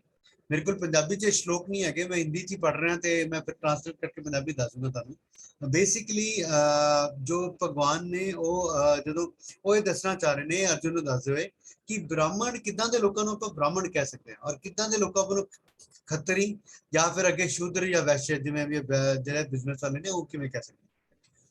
जिवें शांति जिहड़े शांति प्रिय लोग ने, जिन्होंने बहुत प्यार है शांति नाल, आत्म संयम अपना अपने आप से कंट्रोल करते हैं, तपस्या पवित्र रहते हैं। ठीक है, बहुत ही सहनशील होंगे ने, सत्य रहते हैं, ज्ञान विज्ञान ते धार्मिक रहते हैं, जिन्हों को ये सारे विचार ने वो जिहड़े गुण ने वो ब्राह्मण का काम करते हैं। फिर एक और कैटेगरी के लोग होंगे ने जिहड़े वीर शक्ति संकल्प दक्ष हर चीज बहुत निपुण ने। ठीक है, तो और जदों लड़ाई करनी है तो बहुत ध्यान नाल समझदारी नाल काम करते हैं, और उन्होंने बहुत उदारता होंगी है, तो लीडरशिप क्वालिटीज बहुत होंगे ने। तो ये जिहड़े ने खत्रियां दे गुण होंगे ने। भगवान अगे की कह रहे हैं, खेतीबाड़ी करना, गौवां की रक्षा करना ते बिजनेस करना, ये जो वैश्या का काम है। ठीक है, और जिहड़े शूद्र ने वो ये जिहड़े तीन आपां गल कीती ब्राह्मण खत्तरी ते वैश्य, इन्हां तीनों की सेवा करना जिहड़ा है वो उन्हां दा काम है, मतलब वो उन्हां दा काम है बहुत मेहनत करना। ਹੁਣ ਜੇ ਅੱਜ ਦੇ ਕੰਟੈਕਸਟ ਵਿੱਚ ਆਪਾਂ ਦੇਖੀਏ ਇੱਕ ਮਿੰਟ, ਮੈਂ ਤਾਂ ਸ਼ਿਲਾ ਪ੍ਰਭੂਪਾਦ ਨੇ ਵੀ ਕਿਹਾ ਕਿ ਸਵਾ ਦਾ ਮੀਨਸ ਓਨ ਆਪਣਾ, ਤੇ ਧਰਮ ਦਾ ਮਤਲਬ ਆਕੂਪੇਸ਼ਨ, ਕਿ ਆਪਣਾ ਜਿਹੜਾ ਕੰਮ ਹੈ ਉਹਦੇ ਬਾਰੇ ਗੱਲ ਕਰ ਰਹੇ ਨੇ। ਸ਼ਿਲਾ ਪ੍ਰਭੂਪਾਦ ਨੇ ਦੱਸਿਆ ਜਿਹੜੇ बहुत लोग पूरी दुनिया च जिहड़े ने वो स्वधर्म मतलब जिहड़ा गीता च मतलब लिखा स्वधर्म, ਉਹਨੂੰ बड़े गलत तरीके नाल इंटरप्रेट करते हैं। लोग की कहते हैं यतो मत ततो पथ, कि जो मैं सोच लिया बस वही होना है, बस मैं जो सोच लिया वही होना है, वही ठीक है जी, और कुछ नहीं है। जे सही मनो तो अपन अपने तो भी काफी लोग जिहड़े भक्ति नहीं आए थे उदों तक असीं लोग भी शायद यही सोचते थे कि जो मन च आया वही करो, जो इतना करो। पर हौली हौली जिवें जिवें आपां भगवत गीता पढ़ते हैं, भगवत पुराण पढ़ते हैं, तो जिहड़े ब्राह्मण वैष्णव या बाकी लोगों का संग करते हैं, जिहड़े सीनियर डिसाइपल हैं शिला प्रभुपाद गुरु महाराज के, उन्हों का संग करते हैं, तो आपां नूं समझ आती है कि जो असीं सोच रहे हैं कोई जरूरी नहीं कि वो सारा कुछ सही होएगा। सानू जो धर्म जो शास्त्रां च लिखिया है उहदे हिसाब नाल चलना होएगा, और शास्त्रां च जो बाणी लिखी है उहनूं पहलां समझना पएगा। इसे लिए इदां दी जिहड़ियां जिवें अज दी क्लास हो रही है, इदां दी क्लासां हुंदियां ने, वो इसे लिए हुंदियां कि असीं लोग समझ सकीए कि सही की है ते गलत की है, ते फिर आपां उहनूं किवें फॉलो करना है। और काफी बार ये भी होंदा है कि यार मैनूं पता तो होंदा सही की है, पर मेरा मन विकट जाता, कभी कुछ कोई मौका मिले किते जाण दा कुछ करन दा, मैं उधर चला जाना। लेकिन इदां दी संगत च आपां इकट्ठे च रहंदे आ, ते फिर आपां नूं एक दूजे तो समझ के सीख के आपां नूं मोटिवेशन मिलदी है कि आपां सही रस्ते ते चल सकीए, ते यतो मत ततो पथ वाला रास्ता ना फॉलो करें। ते जिहड़ा स्वधर्म है, जिहड़ा शिला प्रभुपाद ने व्याख्या दी है, उहनूं समझ सके। बेसिकली प्रभुपाद ये भी कहते हैं कि धर्म वो है जिहड़ा तुसीं नहीं दे सकते, मतलब उहनूं छड्ड नहीं सकते धर्म। ठीक है, एक चीज और समझने वाली है कि असीं लोग जिहड़े शरीर ते आत्मा दोनों का मिलन जिहड़ा अब वी आर ए कॉम्बिनेशन। तो हुण स्वधर्म का मतलब होया कि जिहड़ी आत्मा का काम है, शरीर का काम उहनूं स्वधर्म नहीं कहते, आत्मा का जिहड़ा काम है उहनूं स्वधर्म कहा जाता है। अज के जमाने मतलब प्रभुपाद ने तो गल 50 साल पहला की सी, अज के दिन तो होर भी ज्यादा उजागर होती है गल कि जिहड़े लोग ने वो शूद्र, मतलब उन्होंने पता ही कुछ नहीं है धर्म बारे की, उन्होंने किसी चीज बारे कुछ नहीं पता, तो वो शूद्र करनी जा रहे हैं। मैं तुहानूं एक उदाहरण देना जी प्रभुपाद ने दित्ती सी कि ਜਿਵੇਂ ਆਪਾਂ ਅੱਜ ਦੇਖਦੇ ਫੈਕਟਰੀਆਂ ਖੁੱਲਦੀਆਂ ਜਾ ਰਹੀਆਂ, ਲੇਕਿਨ ਗਵਰਨਮੈਂਟ ਨੇ ਪਾਲਿਸੀਜ਼ ਬਣਾਈਆਂ ਨੇ, ਇੰਡਸਟਰੀਅਲ ਪਾਲਿਸੀ ਇਦਾਂ ਹੋਣਾ ਚਾਹੀਦਾ, ਵਰਕਰਸ ਦੀ ਪਾਲਿਸੀ, ਸਾਰਾ ਕੁਝ ਕੀਤਾ ਹੈ। ਲੋਕਾਂ ਨੂੰ ਅਟਰੈਕਟ ਕੀਤਾ ਜਾਂਦਾ ਕਿ ਤਰ੍ਹਾਂ ਤਰ੍ਹਾਂ ਤੁਸੀਂ ਵਪਾਰ ਕਰੋ। ਈਵਨ ਜਿਹੜੀ MBAs ਕਰਦੇ ਨੇ ਲੋਕੀ, ਮੈਨੇਜਮੈਂਟ ਕਰਦੇ ਨੇ, ਉਹਦੇ 'ਚ ਵੀ ਕਿਹਾ ਜਾਂਦਾ ਕਿ ਤੁਸੀਂ ਆਪਣਾ ਮਤਲਬ ਕਿ ਤੁਸੀਂ ਤਰ੍ਹਾਂ ਤਰ੍ਹਾਂ ਦੇ ਬਿਜ਼ਨਸ ਕੰਪਨੀ ਵਿੱਚ ਕੰਮ ਕਰੋ, ਤੁਹਾਨੂੰ ਮੈਂ ਅਸੀਂ ਤਰੀਕਾ ਸਿਖਾਵਾਂਗੇ ਕੰਪਨੀ 'ਚ ਕਿਵੇਂ ਕੰਮ ਕਰਨਾ। ਤਾਂ ਮੋਟੇ ਤੌਰ ਤੇ ਦੇਖਿਆ ਜਾਏ ਸ਼ੂਦਰ ਮਤਲਬ ਦੂਜਿਆਂ ਦੀ ਸੇਵਾ ਕਰਨਾ। ਤੇ ਜ਼ਿਆਦਾਤਰ ਜਿਹੜੀ ਪਾਪੂਲੇਸ਼ਨ ਅੱਜ ਦੀ ਰੇਟ 'ਚ ਹੈ ਉਹ ਚਾਹੇ ਉਹ ਜਨਮੋਂ ਬ੍ਰਾਹਮਣ ਹੋਏ, ਜਨਮੋਂ ਚਾਹੇ ਉਹ ਖੱਤਰੀ ਹੋਣ, ਪਰ ਉਹ ਸ਼ੂਦਰ ਹੀ ਹੈ ਸਾਰੇ, ਕਿਉਂਕਿ ਉਹ ਦੂਜਿਆਂ ਦੀ ਸੇਵਾ ਕਰ ਰਹੇ ਨੇ, ਨੌਕਰੀਆਂ ਕਰ ਰਹੇ ਨੇ। ਮਤਲਬ ਉਹਨਾਂ ਨੂੰ ਇਹ ਨਹੀਂ ਪਤਾ ਕਿ ਉਹਨਾਂ ਦਾ ਮਾਲਕ ਕੌਣ ਹੈ, ਬਟ ਉਹ ਸੇਵਾ ਕਰ ਰਹੇ ਨੇ, ਬਸ ਇਹ ਨੌਕਰੀ ਕਰਨੀ ਹੈ, ਪੈਸਾ ਕਮਾਉਣਾ, ਅੱਗੇ ਆਪਣਾ ਜ਼ਿੰਦਗੀ ਪਾਲਣ ਕਰਨੀ, ਉਹੀ ਸਾਰਾ ਕੰਮ ਕਰ ਰਹੇ ਨੇ। ਪਰ ਉਹਨਾਂ ਨੂੰ ਧਰਮ ਬਾਰੇ ਜਾਂ ਤਾਂ ਅੱਧ ਦੀ ਨੌਲੇਜ ਹੈ ਤੇ ਜਾਂ ਫਿਰ ਬਿਲਕੁਲ ਹੀ ਕੋਈ ਨੌਲੇਜ ਉਹਨਾਂ ਨੂੰ ਹੈ ਨਹੀਂ। ਇੱਕ ਹੋਰ ਐਗਜ਼ਾਮਪਲ ਲਈਏ, ਜਿਵੇਂ ਆਪਣਾ ਜਿਵੇਂ ਸਿਰ ਹੈ, ਪੈਰ ਹੈ, ਲੱਤਾਂ ਨੇ, ਪੇਟ ਹੈ, ਆਪਣਾ ਸਾਰਾ ਕੁਝ ਹੈ। ਹੁਣ ਮੰਨ ਲਓ ਆਪਾਂ ਕਹੀਏ ਜੀ ਸਿਰ ਨੂੰ ਕੱਟ ਦਿਓ ਕਿਸੇ ਦਾ, ਤਾਂ ਬਾਕੀ ਦਾ ਸਰੀਰ ਦਾ ਕੋਈ ਮਤਲਬ ਹੀ ਨਹੀਂ ਰਹਿ ਜਾਂਦਾ। ਉਸੇ ਤਰ੍ਹਾਂ ਕੋਈ ਕਹੇ ਜੀ ਸਿਰਫ ਲੱਤਾਂ ਕੱਟ ਦਿਓ, ਤਾਂ ਵੀ ਜਿਹੜਾ ਸਰੀਰ ਹੈ ਉਹ ਅੱਧਾ ਰਹੇਗਾ, ਉਹ ਪੂਰਾ ਨਹੀਂ ਹੋਏਗਾ। ਪੇਟ ਕੱਟ ਦਿਓ ਤਾਂ ਗੱਲ ਹੀ ਨਹੀਂ ਬਣਨੀ, ਜਿਹੜਾ ਸਰੀਰ ਹੈ ਉਹਦੀ ਡੈਥ ਹੋ ਜਾਏਗੀ। ਉਸੇ ਤਰ੍ਹਾਂ ਪ੍ਰਭੂਪਾਦ ਕਹਿੰਦੇ ਨੇ ਕਿ ਜਿਹੜੇ ਚਾਰੋਂ ਵਰਨ ਨੇ, ਬ੍ਰਾਹਮਣ, ਕਸ਼ਤਰੀय, ਵੈश्य, ਸ਼ੂਦਰ, ਏਦਾਂ ਨਹੀਂ ਹੈ ਕਿ ਆਪਾਂ ਇੱਕ ਜਿਹੜਾ ਵਰਨ ਹੈ ਸ਼ੂਦਰ ਕੱਟ ਦੋ, ਜਾਂ ਵੀ ਚਲੋ ਜੀ ਸ਼ੂਦਰਾਂ ਨੂੰ ਖਤਮ ਕਰ ਦੋ ਸਾਰੇ, ਜਾਂ ਬ੍ਰਾਹਮਣ ਹੈ ਉਹਨੂੰ ਵਰਗ ਨੂੰ ਖਤਮ ਕਰ ਦੋ ਸਾਰੇ ਸ਼ੂਦਰ ਬਣ ਜਾਓ, ਜਾਂ ਕਸ਼ਤਰੀ ਬਣ ਜਾਓ ਸਾਰੇ ਲੜਾਈ ਲੜੋ, ਦੂਜੇ ਦੀ ਹੈਲਪ ਕਰੋ। ਏਦਾਂ ਨਹੀਂ ਹੈ। ਸਾਰੇ ਜਿਹੜੇ ਵਰਨ ਨੇ ਉਹਨਾਂ ਦਾ ਆਪਣਾ ਆਪਣਾ ਪਰਪਸ ਹੈ, ਉਹਦਾ ਆਪਾਂ ਨੂੰ ਮਤਲਬ ਇਸ ਗੱਲ ਨੂੰ ਆਪਾਂ ਨੂੰ ਸਮਝਣਾ ਪਏ। ਪ੍ਰਭੂਪਾਦ ਨੇ ਇੱਕ ਹੋਰ ਬੜੀ ਵਧੀਆ ਐਗਜ਼ਾਮਪਲ ਦਿੱਤੀ ਹੈ ਕਿ secular government means impartial to any religious system। Bharat ਦਾ ਸੰਵਿਧਾਨ ਕਹਿੰਦਾ ਕਿ ਜੀ ਸਾਡੀ ਸਰਕਾਰ ਜਿਹੜੀ ਹੈ ਸੈਕੂਲਰ, ਪਰ ਉਹਦਾ ਜਿਹੜਾ ਰੀਅਲ ਮਤਲਬ ਹੈ ਕਿ ਜੇ ਕੋਈ ਕ੍ਰਿਸਚੀਅਨ ਧਰਮ ਨੂੰ ਫੋਲੋ ਕਰ ਰਿਹਾ, ਜੇ ਕੋਈ ਮੁਸਲਿਮ ਧਰਮ ਨੂੰ ਫੋਲੋ ਕਰ ਰਿਹਾ, ਤਾਂ ਉਹ ਕਰਦਾ ਰਹੇ, ਉਹਨੂੰ ਹੈਲਪ ਕਰੇ। ਇਹਦਾ ਮਤਲਬ ਇਹ ਨਹੀਂ ਹੈ ਕਿ ਸਰਕਾਰ ਚੁੱਪ ਹੋ ਕੇ ਬੈਠ ਜਾਏ, ਜੇ ਕੋਈ ਧਰਮ ਫੋਲੋ ਹੀ ਨਹੀਂ ਕਰ ਰਿਹਾ ਤਾਂ ਉਹਨੂੰ ਵੀ ਕੁਝ ਨਹੀਂ ਕਰਨਾ, ਉੱਥੇ ਨਿਊਟਰਲ ਹੈ, ਉਹ ਨਹੀਂ ਹੈ। ਜੋ ਸਹੀ ਤਰ੍ਹਾਂ ਨਾਲ ਜਦ ਸੈਕੂਲਰ ਸਿਸਟਮ ਪ੍ਰਭੂਪਾਦ ਨੇ ਸਮਝਾਉਣ ਦੀ ਕੋਸ਼ਿਸ਼ ਕੀਤੀ ਹੈ, ਜਿਹੜਾ ਮੈਂ ਲੈਕਚਰ ਦੀ ਤੁਹਾਨੂੰ ਰੈਫਰੈਂਸ ਦੇ ਰਿਹਾ, ਉੱਥੇ ਪ੍ਰਭੂਪਾਦ ਇਹੀ ਕਹਿਣਾ ਚਾਹ ਰਹੇ ਨੇ ਕਿ ਕੋਈ ਨਾ ਕੋਈ ਤਾਂ ਧਰਮ ਤੁਸੀਂ ਫੋਲੋ ਕਰੋ, ਔਰ ਜੋ ਤੁਹਾਡੇ ਧਰਮ ਦੇ ਗ੍ਰੰਥ ਹੈ ਉਹਨੂੰ ਫੋਲੋ ਕਰਦੇ ਹੋ ਤੁਸੀਂ ਭਗਵਾਨ ਨੂੰ ਅਚੀਵ ਕਰਨ ਦੀ ਕੋਸ਼ਿਸ਼ ਕਰੋ।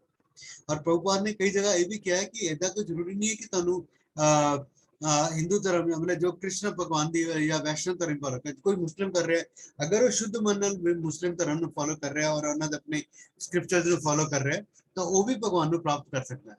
ਠੀਕ ਹੈ, ਪਰ ਸ਼ੁੱਧ ਹੋਣਾ ਚਾਹੀਦਾ, ਉਹਦਾ ਧਿਆਨ ਸ਼ੁੱਧ ਹੋਣਾ ਚਾਹੀਦਾ। ਉਸੇ ਤਰ੍ਹਾਂ ਚਾਹੇ ਹੋਰ ਕੋਈ ਵੀ ਰਿਲੀਜਨ ਹੈ, ਉਹ ਵੀ ਆਪਾਂ ਦੇਖਦੇ ਹਾਂ ਬਹੁਤ ਸਾਰੇ ਲੋਕ ਹੁੰਦੇ ਨੇ ਬੜੇ ਸ਼ੁੱਧ ਤਰੀਕੇ ਨਾਲ, ਜਿਹੜੇ ਪਾਦਰੀ ਨੇ ਕ੍ਰਿਸਚੀਅਨ ਪੂਰੇ ਵਰਲਡ 'ਚ ਆਪਾਂ ਦੇਖਦੇ ਹਾਂ, ਉਹ ਵੀ ਬੜਾ ਸੀਰੀਅਸਲੀ ਆਪਣਾ ਫੋਲੋ ਕਰਦੇ ਨੇ।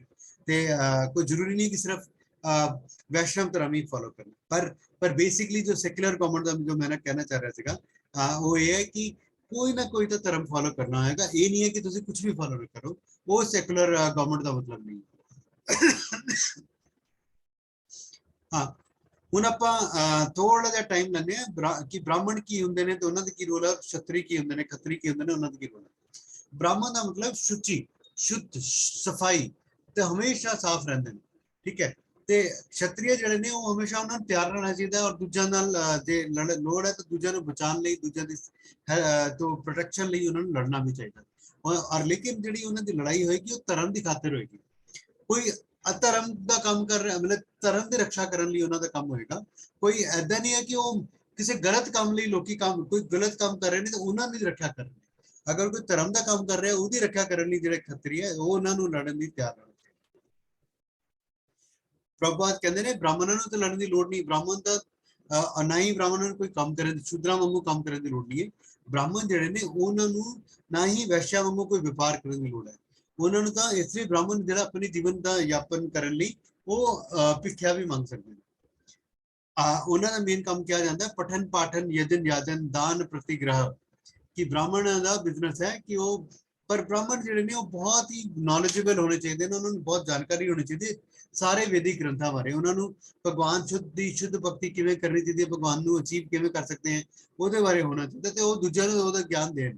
ਠੀਕ ਹੈ, ਪਰ ਇਹ ਵੀ ਨਹੀਂ ਹੈ ਕਿ ਬ੍ਰਾਹਮਣਾਂ 'ਚ ਘਮੰਡ ਆ ਜਾਵੇ ਤੇ ਕਹਿਣ ਜੀ ਮੈਨੂੰ ਤਾਂ ਆਉਂਦਾ ਪਰ ਮੈਂ ਦੱਸਣਾ ਵੀ ਨਹੀਂ ਕਿਸੇ ਨੂੰ। ਹੁਣ ਆਪਾਂ ਦੁਆਰਾ याद करते हैं कि भगवान ने क्या है कि जी 4.13 वाला जड़ा है ना कि चतुर्वर्णा मयम शिष्टम गुणकरण विभाग, जो आप श्लोक पढ़ा सीगा थे हाँ तो उसकी भगवान ने मतलब इन्हां तिन्हां मोड्स ऑफ मटीरियल नेचर दे अंदर रहंदे रहंदे 4 ਜਿਹੜੇ ਹਿਊਮਨ ਸੋਸਾਇਟੀ ਦੀ ਡਿਵੀਜ਼ਨਸ ਕੀਤੀਆਂ।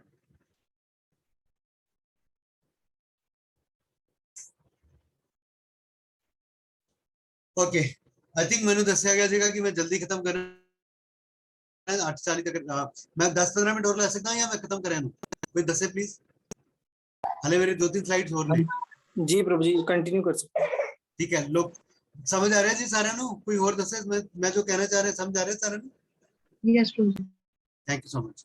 अच्छा मैं जब श्लोक बारे पढ़ रहा ਸੀਗਾ ਤਾਂ ਦੇਖਿਆ ਕਿ ਨਾ ਜਿਹੜਾ ਕੈਂਟੋ 7 ਹੈ ਸ਼੍ਰੀਮਦ ਭਾਗਵਤਮ ਦਾ ਉਹਦਾ ਜਿਹੜਾ 11ਵਾਂ ਚੈਪਟਰ ਹੈ ਉੱਥੇ ਬਹੁਤ ਹੀ ਵਧੀਆ ਤਰੀਕੇ ਨਾਲ ਸਮਝਾਇਆ ਹੋਇਆ ਹੈ ਕਿ ਅਲੱਗ-ਅਲੱਗ ਤਰ੍ਹਾਂ ਦੇ ਜਿਹੜੇ ਆਪਣੇ ਗੁਣ ਨੇ ਲੋਕਾਂ ਦੇ ਜਿਵੇਂ ਜਾਂ ਵਰਨ ਨੇ ਕਿ ਬ੍ਰਾਹਮਣਾਂ ਨੂੰ ਕੀ ਕਰਨਾ ਹੈ ਔਰ क्षत्रिय ਨੂੰ ਕੀ ਕਰਨਾ ਹੈ ਸ਼ੂਦਰ ਨੂੰ ਕੀ ਬਹੁਤ ਡਿਟੇਲ ਸਮਝਾਇਆ ਮੈਂ ਥੋੜੀ ਸਮਰੀ ਲੈਤੀ ਹੈ ਉਹਦੇ ਚ 4 श्लोक आते हैं 8 9 10 5 श्लोक है 8 9 10 11 12 7वें चैप्टर कैंटो 7 चैप्टर 11 ਉਹਦੀ जो समरी है जो ट्रांसलेशन है मैं ਤੁਹਾਨੂੰ ਦੱਸ ਰਿਹਾ ਇੱਥੇ ਕਿਹਾ ਗਿਆ ਕਿ ਕਿਸੇ ਵੀ ਵਿਅਕਤੀ ਨੂੰ ਕਿਸੇ ਵੀ ਜੀਵ ਨੂੰ ਜਦੋਂ ਅਧਿਆਤਮ ਬੁੱਧੀ ਚ ਹੋਵੇ ਤਾਂ ਜਾਂ ਚਾਹੇ ਉਹ मतलब ਉਸ ਤੋਂ ਉੱਪਰ ਉੱਠਣ ਲਈ ਅਧਿਆਤਮਿਕ ਬੁੱਧੀ ਤੱਕ ਜਾਣ ਲਈ ਇਹ ਸਾਰਾ ਕੰਮ ਕਰਨਾ ਚਾਹੀਦਾ 3 ਨਿਯਮ ਨੇ ਮੈਂ ਪੜ੍ਹ ਰਿਹਾ ਇੱਕ ਵਾਰੀ ਸੱਚ ਬੋਲਣਾ ਚਾਹੀਦਾ ਦਇਆ ਕਰਨੀ ਚਾਹੀਦੀ ਹੈ ਦੂਜਿਆਂ ਤੇ ਉਹਨੂੰ ਤਪੱਸਿਆ ਕਰਨੀ ਚਾਹੀਦੀ ਹੈ ਜਿਵੇਂ ਤਪੱਸਿਆ ਚ ਆਪਾਂ ਇਕਾਸ਼ੀ ਦਾ ਵਰਤ ਰੱਖਣਾ ਹੋ ਗਿਆ ਠੀਕ ਹੈ ਕਈ ਵਾਰੀ ਹੁਣ ਜਿਵੇਂ ਨਰਸਿੰਘ ਚਤੁਰਦਸ਼ੀ ਸੀਗੀ ਕਈ ਲੋਕਾਂ ਨੇ ਉਦੋਂ ਵੀ ਵਰਤ ਰੱਖਿਆ ਹੋਣਾ ਤਾਂ ਉਹ ਤਪੱਸਿਆ ਦਾ ਹਿੱਸਾ ਆਉਂਦਾ ਹੈ ਮੈਂ ਤੇ ਇੱਕ ਮਿੰਟ ਕਹਿ ਰਿਹਾ ਮੈਨੂੰ ਯਾਦ ਹੈ ਮੈਂ ਜਦੋਂ ਜਿੱਥੇ ਆਪਣੇ ਆਫਿਸ ਚ ਕੰਮ ਕਰਦਾ ਕਈ ਲੋਕਾਂ ਨੂੰ ਕਈ ਵਾਰੀ ਕਹਿੰਦਾ ਜੀ ਕੁਝ ਖਾ ਲਓ ਮੈਂ ਕਹਿੰਦਾ ਜੀ ਨਹੀਂ ਜੀ ਮੈਂ ਅੱਜ ਵਰਤ ਰੱਖਿਆ ਹਾਏ ਹਾਏ ਤੁਸੀਂ ਆਪਣੇ ਸਰੀਰ ਨੂੰ ਬੜਾ ਕਸ਼ਟ ਦਿੰਦੇ ਹੋ ਕਿਉਂ ਇੰਨਾ ਕਸ਼ਟ ਦਿੰਦੇ ਹੋ ਤੁਸੀਂ ਪਰ ਉਹਨਾਂ ਨੂੰ ਨਹੀਂ ਸਮਝ ਆਉਂਦੀ ਕਿ ਕਸ਼ਟ ਦੇਣ ਦਾ ਫਾਇਦਾ ਕੀ ਹੋਏਗਾ ਅਸੀਂ ਕੀ ਅਚੀਵ ਕਰਨਾ ਚਾਹੁੰਦੇ ਹਾਂ ਜਿਹਨੂੰ ਇਹ ਗੋਲ ਪਤਾ ਹੋਵੇ ਕਿ ਉਹਨਾਂ ਨੇ ਅਚੀਵ ਕੀ ਕਰਨਾ ਵੱਡੀ ਪਿਕਚਰ ਜਿਹਨੂੰ ਪਤਾ ਹੋਵੇ ਉਹ ਆਪਣੇ ਸਰੀਰ ਨੂੰ ਕਸ਼ਟ ਦੇਗਾ ਤੇ ਉਹਨੂੰ ਕੋਈ ਤਕਲੀਫ ਨਹੀਂ ਹੋਏਗੀ ਫਿਰ ਜਿਹੜੇ ਚੰਗੇ ਨਿਯਮ ਹੈ ਜਿਹੜੇ ਆਪਾਂ ਨੂੰ ਪਾਲਣ ਕਰੇ ਉਹਦੇ 'ਚ ਵੀ ਲਿਖਿਆ ਜਾਂਦਾ ਹੈ ਕਿ ਦਿਨ 'ਚ 2 ਵਾਰ ਇਸ਼ਨਾਨ ਕਰਨਾ ਸਹਿਨਸ਼ੀਲਤਾ ਕਿ ਟੋਲਰੈਂਸ ਹੋਣੀ ਚਾਹੀਦੀ ਹੈ ਔਰ ਚੰਗੇ ਬੁਰੇ ਦਾ ਸਾਨੂੰ ਪਤਾ ਹੋਣਾ ਚੰਗਾ ਮਾੜਾ ਜਿਹੜਾ ਉਹਦਾ ਪਤਾ ਹੋਣਾ ਚਾਹੀਦਾ ਹੈ ਠੀਕ ਹੈ ਆਪਣੇ ਮਨ ਨੂੰ ਕੰਟਰੋਲ ਕਰਨਾ ਆਪਣੀ ਇੰਦਰੀਆਂ ਨੂੰ ਕੰਟਰੋਲ ਕਰਨਾ ਭਗਵਾਨ ਗੀਤਾ 'ਚ ਕਿੰਨੀ ਵਾਰੀ ਕਿੰਨੀ ਜਗ੍ਹਾ ਤੇ ਦੱਸਦੇ ਨੇ कि इंद्रियों को किवें कंट्रोल करना है कि भगवान ने कि इंद्रियों को भगवान की सेवा च लगाना है फिर अहिंसा ब्रह्मचर्य का पालन करना ठीक है और फिर दान देना शास्त्रों का मतलब पढ़ाई करनी जिवें अज आप गल कर रहे हैं ये भी शास्त्र है भगवत गीता एक शास्त्र है भगवत पुराण चैतन्य चरितमृत इदां दे जिहड़े शास्त्र है इन्हां नूं समझना इन्हां दा अध्ययन करना श्रील प्रभुपाद ने वैसे क्या होया कि रोज तुसीं 10-15 मिनट घट्टो घट मेरी किताबां नूं पढ़ो सादगी नाल रहना संतोष जो कुछ मिल गया भगवान ने जो सानू देता ਉਹਦੇ ਚ ਸੰਤੋਸ਼ ਕਰਨਾ ਕੋਸ਼ਿਸ਼ ਕਰਦੇ ਰਹਿਣਾ ਕਿਸੇ ਹੋਰ ਚੀਜ਼ ਨੂੰ ਪ੍ਰਾਪਤ ਕਰਨ ਲਈ ਪਰ ਉਹਦੇ ਲਈ ਪਾਗਲ ਨਹੀਂ ਹੋ ਜਾਣਾ ਮੈਨੂੰ ਇੱਥੇ ਇੱਕ ਸ਼ਲੋਕ ਯਾਦ ਆ ਰਿਹਾ ਹੈ ਮੈਨੂੰ ਸ਼ਲੋਕ ਤਾਂ ਨਹੀਂ ਯਾਦ ਆ ਰਿਹਾ ਪਰ ਈਸ਼ੋਪਨਿਸ਼ਦ ਸ਼ਲੋਕ ਹੈ ਪਹਿਲਾ ਸ਼ਲੋਕ ਹੈ ਜਿਹਦੇ ਅੰਦਰ ਇਹ ਕਿਹਾ ਗਿਆ ਕਿ ਭਗਵਾਨ ਨੇ ਹਰ ਕਿਸੇ ਦਾ ਕੋਟਾ ਜਿਹੜਾ ਹੈਗਾ ਉਹ ਬਣਾ ਕੇ ਰੱਖਿਆ ਹੋਇਆ ਹੈ ਤਾਂ ਅਗਰ ਆਪਾਂ ਕਿਸੇ ਨੂੰ ਕੋਈ ਚੰਗੀ ਮੱਤ ਦੇਣੀ ਹੋਵੇ ਤਾਂ ਆਪਾਂ ਉਹ ਸ਼ਲੋਕ ਪੜ੍ਹ ਕੇ ਦੱਸ ਸਕਦੇ ਹਾਂ ਕਿ ਭਾਈ ਤੁਹਾਡੇ ਲਈ ਜਿਹੜਾ ਕੋਟਾ ਉਹਨੇ ਹੀ ਦੇਣਾ ਤੁਸੀਂ ਕੋਈ ਚੋਰੀ ਚਕਾਰੀ ਕੋਈ ਝੂਠ ਬੋਲ ਕੇ ਜਾਂ ਕਿਸੇ ਦਾ ਹੱਕ ਮਾਰ ਕੇ ਜੇ ਕੰਮ ਕਰੋਗੇ ਤਾਂ ਅਲਟੀਮੇਟਲੀ ਤੁਹਾਨੂੰ ਉਹਦਾ ਭੁਗਤਣਾ ਪਏਗਾ ਕਿਉਂਕਿ ਭਗਵਾਨ ਸਭ ਕੁਝ ਦੇਖ ਰਹੇ ਨੇ ਫਿਰ ਸਾਧੂ ਪੁਰਸ਼ਾਂ ਦੀ ਸੇਵਾ ਕਰਨਾ ਸੰਤਾਂ ਦੀ ਵੈਸ਼ਨਵਾਂ ਦੀ ਸੇਵਾ ਕਰਨਾ ਇਹ ਵੀ ਇੱਕ ਚੰਗੇ ਪੁਰਸ਼ਾਂ ਦਾ ਨਿਯਮ ਹੈ ਚੰਗੇ ਬੰਦਿਆਂ ਨੂੰ ਇਹ ਕੰਮ ਕਰਨਾ ਚਾਹੀਦਾ ਫਿਰ ਅਨਾਵਸ਼ਕ ਕਾਰਿਆਂ ਚ ਕਰਨਾ ਕਿ ਜਿਹੜੇ ਫालतू ਦੇ ਕੰਮ ਹੈ ਉਹ ਤੋਂ ਛੁੱਟੀ ਲੈਣਾ ਮਤਲਬ ਆਪਣੇ ਆਪ ਨੂੰ ਮਨਾ ਕਰਨਾ ਕਿ ਨਹੀਂ ਜੀ ਮੈਂ ਇਹ ਜੇ ਕੰਮ ਨਹੀਂ ਕਰਨਾ ਚਾਹੁੰਦਾ ठीक है मानव समाज ले हाँ मानव समाज ਲਈ ਜਿਹੜੇ ਵੀ ਬਿਲਕੁਲ ਫालतू ਦੇ ਕੰਮ ਹੈ ਜੇ ਸੋਸਾਇਟੀ ਦੇ ਵੈਲਫੇਅਰ ਲਈ ਕੋਈ ਬਹੁਤ ਸਾਰੇ ਫालतू ਦੇ ਕੰਮ ਹੁੰਦੇ ਨੇ ਉਹਨਾਂ ਨੂੰ ਕਰਨ ਦੀ ਕੋਈ ਲੋੜ ਨਹੀਂ ਗੰਭੀਰ ਤੇ ਸ਼ਾਂਤ ਬਣੇ ਰਹਿਣਾ ਠੀਕ ਹੈ ਤੇ ਫालतू ਦੀ ਗੱਲਾਂ ਨਹੀਂ ਕਰਨਾ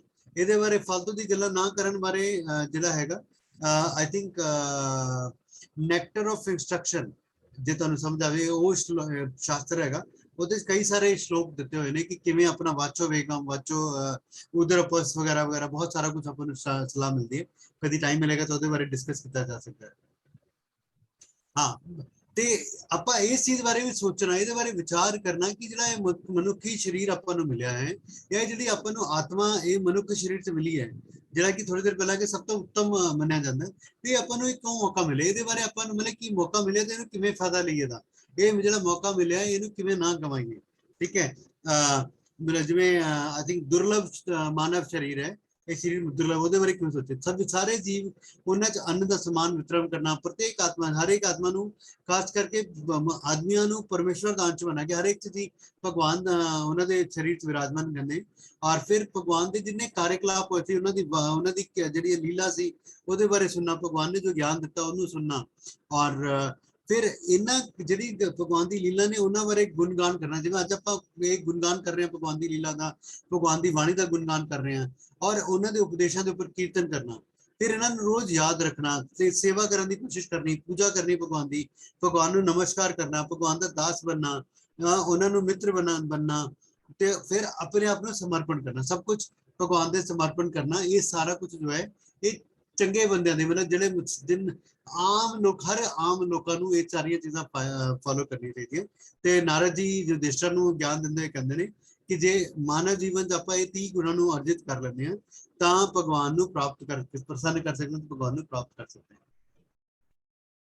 ਇੱਕ ਹੋਰ ਸ਼ਲੋਕ ਆਉਂਦਾ ਹੈ ਜਿਹੜਾ ਕਿ ਮੈਂ ਤੁਹਾਡੇ ਸਾਹਮਣੇ ਬਹੁਤ ਸਮਰੀ ਚ ਦੱਸਣ ਦੀ ਕੋਸ਼ਿਸ਼ ਕਰੂੰਗਾ ਕਿ ਯस्य ਯਲक्षणम प्रोक्तम पुंसो वर्णा भी अवंजकम यद्यन अंतरापि दृश्यत तत्ते न विनिदर्शते। ਇੱਥੇ ਨਾਰਦ ਮੁਨੀ ਜੋ ਕਹਿਣਾ ਚਾਹ ਰਹੇ ਨੇ ਕਿ ਜੋ ਆਪਾਂ 4.13 ਵੀ ਪੜਿਆ ਕਿ ਜਿਹੜੇ ਗੁਣ ਔਰ ਕਰਮ ਬੰਦੇ ਨੂੰ ਮਿਲਦੇ ਨੇ, ਬ੍ਰਾਹਮਣ, ਖੱਤਰੀ, ਵੈਸ਼ਯ, ਸ਼ੂਦਰ, ਉਹ ਜਨਮ ਦੇ ਹਿਸਾਬ ਨਾਲ ਨਹੀਂ ਹੈ। ਇਹ ਨਹੀਂ ਹੈ ਕਿ ਕੋਈ ਬ੍ਰਾਹਮਣ ਦਾ, ਕੋਈ ਪੰਡਤ ਦਾ ਮੁੰਡਾ ਤਾਂ ਉਹ ਪੰਡਤ ਹੀ ਬਣੇਗਾ, ਠੀਕ ਹੈ। ਉਹ ਬੜੀ ਸਿੰਪਲ ਦੀ ਚੀਜ਼ ਹੈ ਕਿ ਜਿਹੜਾ ਆਪਾਂ ਕਰਮ ਕਰਨਾ ਸ਼ੁਰੂ ਕਰਦੇ ਹਾਂ, ਜਦੋਂ ਆਪਾਂ ਜਨਮ ਲੈਂਦੇ ਹਾਂ ਤਾਂ ਕਿਹਾ ਜਾਂਦਾ ਹੈ ਕਿ ਸਾਰੇ ਦੇ ਸਾਰੇ ਲੋਕ ਸ਼ੂਦਰ ਹੀ ਹੁੰਦੇ ਨੇ, ਠੀਕ ਹੈ। ਲੇਕਿਨ ਹੌਲੀ ਹੌਲੀ ਜਿਵੇਂ ਉਹ ਪੜ੍ਹਦੇ ਨੇ, ਸਮਝ ਆਉਂਦੀ ਹੈ, ਉਹਦੇ ਹਿਸਾਬ ਨਾਲ ਉਹ ਆਪਣੇ ਆਪ ਨੂੰ ਕਿਸੇ ਨਾ ਕਿਸੇ ਜਿਹੜੇ ਵੈਰਾਈਟੀ ਹੈ ਉਹਦੇ ਅੰਦਰ ਲੈਣੇ ਕਿ ਜਾਂ ਤਾਂ ਉਹ ਬ੍ਰਾਹਮਣ ਦੇ ਗੁਣ ਲੈਂਦੇ ਨੇ, ਜਾਂ ਉਹ ਸ਼ੂਦਰ ਦੇ ਗੁਣ ਲੈਂਦੇ ਨੇ, ਜਾਂ ਖੱਤਰੀ ਦੇ, ਜਾਂ ਫਿਰ ਵੈਸ਼ਯ ਦੇ ਸ਼ੂਦਰ ਗੁਣ ਲੈਂਦੇ ਨੇ, ਠੀਕ ਹੈ। ਤਾਂ ਜੋ ਨਾਰਦ ਮੁਨੀ ਜਾਂ ਭਗਵਾਨ ਨੇ ਗੀਤਾ 'ਚ ਵੀ ਕਿਹਾ ਹੈ ਕਿ ਆਪਾਂ ਨੂੰ ਜਨਮ ਦੇ ਹਿਸਾਬ ਨਾਲ ਉਹਨਾਂ ਦੇ ਗੁਣ ਨਹੀਂ ਡਿਸਾਈਡ ਕਰਨੇ ਚਾਹੀਦੇ, ਉਹਨਾਂ ਦੇ ਕਰਮ ਦੇ ਹਿਸਾਬ ਨਾਲ ਉਹਨਾਂ ਦੇ ਗੁਣ ਹੋਣੇ ਚਾਹੀਦੇ ਨੇ। ਜਿਵੇਂ ਐਗਜ਼ਾਮਪਲ ਦੇ ਰਿਹਾ, ਜਿਵੇਂ ਮੈਂ ਡਾਕਟਰ ਹਾਂ, ਹੁਣ ਜਿਹੜੇ ਮੇਰੇ ਬੱਚੇ ਨੇ ਬਿਨਾਂ ਡਾਕਟਰੀ ਪੜ੍ਹੇ ਡਾਕਟਰ ਨਹੀਂ ਬਣ ਸਕਦੇ, ਜਾਂ ਕੋਈ ਵੀ ਹੋਰ ਪ੍ਰੋਫੈਸ਼ਨ ਹੈ, ਕੋਈ ਚਾਰਟਰਡ ਅਕਾਊਂਟੈਂਟ ਹੈ, ਕੋਈ ਲਾਇਰ ਹੈ, ਉਹਦਾ ਬੱਚਾ ਬਿਨਾਂ ਉਸ ਪਰਟੀਕੁਲਰ ਸਪੈਸ਼ਲਾਈਜੇਸ਼ਨ ਨੂੰ ਹਾਸਿਲ ਕੀਤੇ ਬਿਨਾਂ ਉਹ ਲਾਇਰ ਜਾਂ ਚਾਰਟਰਡ ਅਕਾਊਂਟੈਂਟ ਨਹੀਂ ਬਣ ਸਕਦਾ, ਠੀਕ ਹੈ। ਹੁਣ ਭਗਵਾਨ ਨੇ ਸ਼੍ਰੀਲ ਪ੍ਰਭੂਪਾਦ ਨੇ ਇਹ ਵੀ ਕਿਹਾ ਕਿ ਜਿਹੜਾ ਇੱਕ ਆਪਣਾ ਅੰਦੋਲਨ ਹੈ, ਕ੍ਰਿਸ਼ਨ ਭਾਵਨਾਮ੍ਰਿਤ ਅੰਦੋਲਨ, ਜਿਹੜੀ ਅੱਜ ਆਪਾਂ ਗੱਲਾਂ ਕਰ ਰਹੇ ਹਾਂ ਜਾਂ ਪਹਿਲਾਂ ਤੋਂ ਗੱਲਾਂ ਕਰਦੇ ਰਹਿੰਦੇ ਹਾਂ, ਭਗਵਦ ਗੀਤਾ ਨੂੰ ਆਪਾਂ ਡਿਟੇਲ ਨਾਲ ਸਮਝਾਉਂਦੇ ਇੱਕ ਦੂਜੇ ਨੂੰ, ਭਗਵਦ ਪੁਰਾਣ ਨੂੰ ਪੜ੍ਹਨ ਨੂੰ ਆਪਾਂ ਇੱਕ ਦੂਜੇ ਨੂੰ ਕਹਿੰਦੇ ਹਾਂ। ਉਹਦਾ ਪਰਪਸ ਕੀ ਹੈ ਕਿ ਅਸੀਂ ਜਿਹੜੇ ਬ੍ਰਾਹਮਣ ਗੁਣ ਨੇ ਉਹਨਾਂ ਨੂੰ ਸਾਰਿਆਂ 'ਚ ਡਿਵੈਲਪ ਕਰ ਸਕੀਏ, ਠੀਕ ਹੈ। ਚਾਹੇ ਕੋਈ ਕਿਸੇ ਵੀ ਜਾਤੀ ਜਾਂ ਕੁਲ 'ਚ ਉਤਪੰਨ ਕਿਉਂ ਨਾ ਹੋਵੇ, ਜੇ ਉਹਦੇ 'ਚ ਬ੍ਰਾਹਮਣ ਵਾਲੇ ਗੁਣ ਆ ਗਏ, ਠੀਕ ਹੈ, ਤਾਂ ਉਹਨੂੰ ਬ੍ਰਾਹਮਣ ਮੰਨ ਲੈਣਾ ਚਾਹੀਦਾ ਔਰ ਉਹਨੂੰ ਸੰਨਿਆਸ ਆਸ਼ਰਮ ਪ੍ਰਦਾਨ ਕਰਨਾ ਚਾਹੀਦਾ। ਤੁਹਾਨੂੰ ਯਾਦ ਹੋਏਗਾ ਆਪਣੀ ਇਸਕੌਨ ਦੀ ਪद्धति 'ਚ ਦੀਕਸ਼ਾ ਦੇਣ ਦਾ ਪ੍ਰੋਗਰਾਮ ਹੁੰਦਾ ਹੈ ਕਿ ਜਿਹੜੇ ਲੋਕ ਥੋੜਾ ਅੱਗੇ ਵਿਕਸਿਤ ਕਰਦੇ ਨੇ, ਜਿਹੜੇ 16 ਮਾਲਾ ਕਰ ਰਹੇ ਨੇ, ਭਗਵਾਨ ਦਾ ਨਿਰੰਤਰ ਨਾਮ ਲੈ ਰਹੇ ਨੇ, ਚਾਰ ਜਿਹੜੇ ਗੁਣ, ਚਾਰ ਜਿਹੜੀਆਂ ਗੱਲਾਂ ਨੇ ਉਹ ਨਹੀਂ ਕਰਦੇ ਕਿ ਮਾਸ ਮੱਛੀ ਨਹੀਂ ਖਾਂਦੇ, ਠੀਕ ਹੈ, ਪਰਾਈ ਇਸਤਰੀ ਦਾ ਸੰਗ ਨਹੀਂ ਕਰਦੇ, ਐਂਡ ਹੋਰ ਸਾਰਾ ਕੁਝ ਆਪਾਂ ਗੱਲਾਂ ਕਰਦੇ ਹਾਂ, ਠੀਕ ਹੈ। ਤਾਂ ਉਹ ਜਿਹੜੇ ਲੋਕ ਉਸ ਲੈਵਲ ਤੇ ਅੱਗੇ ਵੱਧਦੇ ਨੇ, ਹੌਲੀ ਹੌਲੀ ਜਦੋਂ ਪ੍ਰਗਤੀ ਕਰਦੇ ਨੇ ਤਾਂ ਉਹਨਾਂ ਨੂੰ ਦੀਕਸ਼ਾ ਮਿਲ ਸਕਦੀ ਹੈ, ਕੋਈ ਗੁਰੂ ਦਾ ਆਸ਼ਰय ਮਿਲ ਜਾਂਦਾ ਹੈ ਔਰ ਉਹ ਅੱਗੇ ਫਿਰ ਉਹਨਾਂ ਨੂੰ ਇੱਕ ਬ੍ਰਾਹਮਣ, ਫਿਰ ਉਸ ਤੋਂ ਵੀ ਅਗਲਾ ਲੈਵਲ ਆਉਂਦਾ ਕਿ ਜੇ ਹੋਰ ਵੀ ਅੱਗੇ ਤਪੱਸਿਆ ਕਰ ਰਹੇ ਨੇ, ਜੋ ਭਗਵਾਨ ਦੇ ਦੱਸੇ ਰਸਤੇ ਦੱਸ ਰਹੇ ਨੇ ਤਾਂ ਚੱਲਦੇ ਨੇ, ਤਾਂ ਉਹਨਾਂ ਨੂੰ ਬ੍ਰਾਹਮਣ ਦੀਕਸ਼ਾ ਵੀ ਮਿਲਦੀ ਹੈ। ਸੋ ਮੇਰਾ ਕਹਿਣ ਦਾ ਮਤਲਬ ਕਿ ਜੇ ਕੋਈ ਜ਼ਰੂਰੀ ਨਹੀਂ ਕਿ ਕੋਈ ਪੰਡਤ ਹੋਵੇ ਤਾਂ ਹੀ ਉਹਨੂੰ ਬ੍ਰਾਹਮਣ ਮੰਨਿਆ ਜਾਏਗਾ, ਕੋਈ ਵੀ ਕਿਸੇ ਵੀ ਧਰਮ ਚ ਲਿੱਤਾ ਹੋਵੇ, ਜਾਤੀ ਚ ਉਹਨੇ ਜਨਮ ਲਿੱਤਾ ਹੋਵੇ, ਪਰ ਅਗਰ ਉਹ ਬ੍ਰਾਹਮਣ ਵਾਲੇ ਗੁਣ ਕਰ ਰਿਹਾ, ਭਗਵਾਨ ਨੂੰ ਪ੍ਰਾਪਤ ਕਰਨ ਦੀ ਪੂਰੀ ਕੋਸ਼ਿਸ਼ ਕਰ ਰਿਹਾ, ਤਾਂ ਉਹਨੂੰ ਬ੍ਰਾਹਮਣ ਦੇ ਗੁਣ ਮਿਲ ਸਕਦੇ। ਹੁਣ ਜਿਵੇਂ ਜਿਹੜਾ ਸਵ ਧਰਮ ਹੈ, ਹੁਣ ਅਰਜੁਨ ਦਾ ਜਿਹੜਾ ਧਰਮ ਸੀਗਾ ਉਹ ਖੱਤਰੀ ਸੀਗਾ, ਤਾਂ ਉਹਦਾ ਕਰਮ ਸੀਗਾ ਕਿ ਉਹ ਲੜਾਈ ਕਰੇ, ਠੀਕ ਹੈ। ਔਰ ਲੇਕਿਨ ਪ੍ਰਭੂਪਾਦ ਇਹ ਵੀ ਕਹਿੰਦੇ ਨੇ ਕਿ ਸਭ ਦਾ ਅਸਲੀ ਜਿਹੜਾ ਆਪਣਾ ਧਰਮ ਹੈਗਾ ਉਹ ਬ੍ਰਾਹਮਣ, ਖੱਤਰੀ, ਵੈਸ਼ਯ, ਸ਼ੂਦਰ ਇਸ ਤੋਂ ਵੀ ਉੱਪਰ ਉੱਠ ਕੇ ਹੈ, ਉਹ ਹੈ ਸਪਿਰਿਚੁਅਲ ਧਰਮ, ਕਿ ਭਗਵਾਨ ਦਾ ਨਾਮ ਲੈਣਾ, ਭਗਵਾਨ ਬਾਰੇ ਜਾਣਨਾ। ਤਾਂ ਪ੍ਰਭੂਪਾਦ ਕੀ ਕਹਿੰਦੇ ਨੇ, ਉਹ ਚੀਜ਼ ਕਦੋਂ ਸਮਝ ਆਏਗੀ ਜਦੋਂ ਮੈਂ ਆਪਾਂ ਨੂੰ ਇਹ ਸਮਝਾਏਗਾ ਕਿ ਮੈਂ ਸਰੀਰ ਨਹੀਂ ਹੈ, ਮੈਂ ਇੱਕ ਆਤਮਾ ਹਾਂ। ਤਾਂ ਜਦੋਂ ਇਹ ਗਿਆਨ ਹੋਣਾ ਸ਼ੁਰੂ ਹੋ ਜਾਏਗਾ ਕਿ ਮੈਂ ਸਰੀਰ ਨਹੀਂ ਹਾਂ, ਮੈਂ ਆਤਮਾ ਹਾਂ, ਤਾਂ ਆਪਾਂ ਨੂੰ ਜਿਹੜਾ ਸਰ ਧਰਮ, ਜਿਹੜਾ ਆਪਣਾ ਧਰਮ, ਅਸਲੀ ਧਰਮ ਹੈ, ਕਿ ਮੇਰਾ ਧਰਮ ਹੈ ਕੀ, ਉਹ ਸਮਝਾਏਗਾ। ਔਰ ਉਹਦਾ ਕੰਮ ਕੀ ਹੈ, ਜੇ ਜਦੋਂ ਮੈਨੂੰ ਇਹ ਸਮਝ ਆ ਜਾਏਗਾ ਕਿ ਮੈਂ ਸਰੀਰ ਨਹੀਂ ਹਾਂ, ਮੈਂ ਆਤਮਾ, ਤਾਂ ਮੇਰਾ ਕੰਮ ਕੀ ਆਏਗਾ, ਜੀਵੇਰ ਸਰੂਪ ਹੋਏ ਨਿत्य कृष्ण दास। चैतन्य चरितामृत च मध्य लीला च ਇਹ ਗੱਲ ਆਉਂਦੀ ਹੈ ਕਿ ਜੀਵ ਦਾ ਜਿਹੜਾ ਨੈਚੁਰਲ ਸਰੂਪ ਹੈ ਉਹ ਹੈ ਕਿ ਹਮੇਸ਼ਾ ਭਗਵਾਨ ਦਾ ਦਾਸ ਬਣਨਾ, अपने मन च भी हमेशा ही भाव आना चाहिए कि मैं भगवान का दास हाँ, जो कुछ हो रहा है भगवान की कृपा नाल हो रहा है, चंगा हो रहा है माड़ा हो रहा है, ठीक है मैनू कोई कृपा मिली, मेरा काम सुधरा कि मेरा काम खराब हो गया, कुछ भी होया वो भगवान की कृपा नाल हो रहा है, मैनू भगवान के चरणों च रहना, भगवान की कृपा रहनी है, उन्होंने भगवान के दास बन के मैनू रहना। और ये भी आप जानते हैं कि जिन्नी भी जीव ने वो सारे के सारे इटरनली भगवान के ही सर्वेंट ने। वो तो अलग गल है कि जिवें आपां नूं याद होएगा, तुसीं सुनिया होना पहला कि जीव जिहड़ा वो तटस्था शक्ति है कि एक बैरी, जिवें एक नदी के दो किनारे ने, मैं जिवें नदी के विच खड़ा हुण मैं जे इधरले पासे जाना, हो सकता मैं भगवान की जिहड़ी बाहरली एनर्जी है उन्होंने पकड़ा और मैं माया के जगत चला जावां। पर जे मैनूं समझ आ जाए कोई चंगे जिहड़े धार्मिक बंदे ने जिहड़े भगवान का नाम लैंदे ने, वैष्णव है, उन्हां दा संग मिले और मैंने थोड़ी सदबुद्धि आ जाए, मैंने भगवत गीता और भगवत पुराण का ज्ञान मिल जाए, तो मैं नदी के इस किनारे जा सकता जिहड़ा भगवान का शुद्ध शक्ति है, जिहड़ी अंतरंगा शक्ति है, तो मैनू फिर उस हिसाब नाल मेरी जिहड़ा रस्ता है वो काफी सुगम हो जाएगा, मैनू जो जन्म मरण का चक्कर है उस तो मैं बच भी सकता। ठीक है, तो श्रीला प्रभुपाद ये कहते हैं कि जिहड़ा स्वधर्म है वो ब्राह्मण क्षत्रिय वैश्य शूद्र उस तो भी ऊपर भी जा सकता है। और तुहानूं याद होएगा आप थोड़ी देर पहले गल की जो श्लोक के शुरू च आया सीगा कि दो तरह का स्वधर्म होता है, एक होया जिहड़ा देहात्म बुद्धि च धर्म आप करते हैं, जिहड़ा आपां नूं डे टू डे लाइफ ब्राह्मण क्षत्रिय वैश्य शूद्र, पर जे अपनी सोच इन्नी ऊपर उठ जाए और कि आप अपने आप को मुक्त कर लिए, भगवान दे ही दास बन के रहने की कोशिश करिए, फिर आप जिहड़ा है इस लैवल तो ऊपर उठ के आगे जा सकते हैं। मैं नहीं दसदा, हाँ भगवान ने भगवत गीता के 14वें अध्याय किया है, सगुणा समात्मया एतान ब्रह्म भूय कल्पते, कि जिहड़ा मेरी निरंतर डिवोशनल मेरी सेवा करता रहता वो इन्हां सारे गुणों तो ऊपर उठ के ब्रह्म के लैवल ते जा सकता है। और प्रभुपाद हमेशा कहते हैं कि जिहड़े शुद्ध भक्त ने उन्हां दी जिहड़ी पोजीशन है वो ट्रांसडेंटल है, उन्हां कोले कोई स्वधर्म बॉडीली कंसेप्ट नहीं है, क्योंकि उन्होंने जे वो आध्यात्मिक कंसेप्ट ते आंदे ने तो ब्राह्मण क्षत्रिय इस लैवल तो ऊपर उठ जाते हैं। ठीक है, तो इस करके उन्होंने स्वधर्म जिहड़ा है वो स्पिरिचुअल ते आध्यात्मिक स्वधर्म बन। सो मैं जे अज के श्लोक की मैं समरी करना चाह, आई नो बहुत टाइम हो गया बट मैं बस एक दो लाइनों च करने की कोशिश करांगा कि कृष्ण भगवान जिहड़े ने वो अर्जुन नूं एक पशुपेश च पा रहे ने, वो कहंदे कि तू लड़। तो अर्जुन ने कहा जी मैं लड़ना नहीं चाहता, मैं तो नरक से चला जाऊंगा जे लोगों को मारूंगा। तो भगवान ने कहा नहीं तू लड़, जे तू लड़ेगा क्योंकि क्षत्रिय होकर तेरा धर्म है लड़ना, जे तू लड़ते लड़ते मर जाएगा तो तू स्वर्ग नूं प्राप्त होएगा, और जे तू नहीं मतलब जे तू लड़ाई तो जित जाना है ता भी तेन इन्ना सारा कुछ मिलेगा, इन्ना सारा जो भोग मिलेगा वो भी तेरे फायदे लिए होएगा। ठीक है, ते तेनू ये नहीं मनना चाहिए कि तू बॉडी की तू ये शरीर है, तू आत्मा समझ के तू लड़ाई कर, धर्म की खातिर लड़ाई कर, यही तेरा धर्म है। ठीक है, तेनू मतलब किसी भी तरीके लड़ना ही लड़ना। हुण शिला प्रभुपाद ने यह भी कहा कि जिहड़े कृष्णा पक्ष जिहड़े अपने जिवें आपां इस संग च आए हर बारी आने, जिहड़े हमेशा भगवान कृष्ण ने आपां नूं कोल अपने आप नूं सरैंडर करते हैं, वो जिवें मैं पहले भी कह रहा सीगा स्वधर्म की कैटेगरी च नहीं आते। ठीक है, वो ट्रांसडेंटल हो जाते हैं, वो ये चीज़ हर शास्त्र ने आपां नूं बड़े क्लीयरली तरीके नाल दसी है। सो मैं इसे गल तो बाद अपनी वाणी नूं इत्थे विराम देना। I think slide show clear होएगा।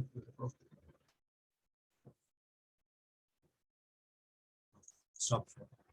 ठीक है, आई होप मैं बहुत मेरा थोड़ा टाइम ज्यादा लगे बट मैं कोशिश की है कि जो अज का श्लोक है 2.31 जितों की लैके 2.38 तक अर्जुन भगवान ਉਹਦੇ ਧਰਮ ਬਾਰੇ कि ਸੋ ਧਰਮ ਕੀ ਹੈ, ਉਹਦਾ ਕੰਮ ਕੀ ਹੈ, ਕੀ ਕਰਨਾ ਚਾਹੀਦਾ, ਉਹਦਾ ਕੀ ਫਾਇਦਾ ਨੁਕਸਾਨ ਹੋਏਗਾ, ਉਹਦੇ ਬਾਰੇ ਭਗਵਾਨ ਦੱਸ ਰਹੇ ਨੇ। ਜਿਵੇਂ ਅਗਲਾ ਸ਼ਲੋਕ ਹੈ ਉਹਦੇ ਭਗਵਾਨ ਨੂੰ ਦੱਸ ਰਹੇ ਕਿ ਜੇ ਤੂੰ ਲੜਦੇ ਲੜਦੇ ਮਰੇਗਾ ਤਾਂ ਤੇਰੇ ਲਈ स्वर्ग ਦੇ द्वार अपने आप ही खुल जाएंगे। वो सारा कुछ अगे जो भी कोई अगले स्पीकर होंगे वो चर्चा करेंगे। बहुत बहुत तुहाडा धन्नवाद, तुसीं ध्यान नाल सुनिया इसनूं। ते मैं अपनी वाणी नूं विराम दे के वापस प्रभु जी नूं कहना जे कोई होर अगे गल करनी तो कर सकदा। जे कोई किसी की जिज्ञासा है, कोई आगे टिप्पणी करना चाहे, जो कोई मैं गलती की होवे तो कोई ऐड करना चाहे कर ले, या कोई क्वेश्चन हो तो मैं कोशिश करांगा कि जितनी मेरी नॉलेज है छोटी जी उस हिसाब नाल मैं आप जवाब देने की कोशिश करूँ। हरे कृष्णा। तुसीं म्यूट थे हो प्रभु जे कुछ बोलना चाहते।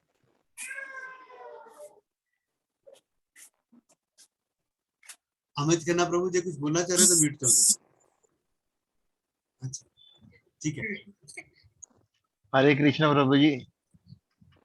हरे कृष्ण।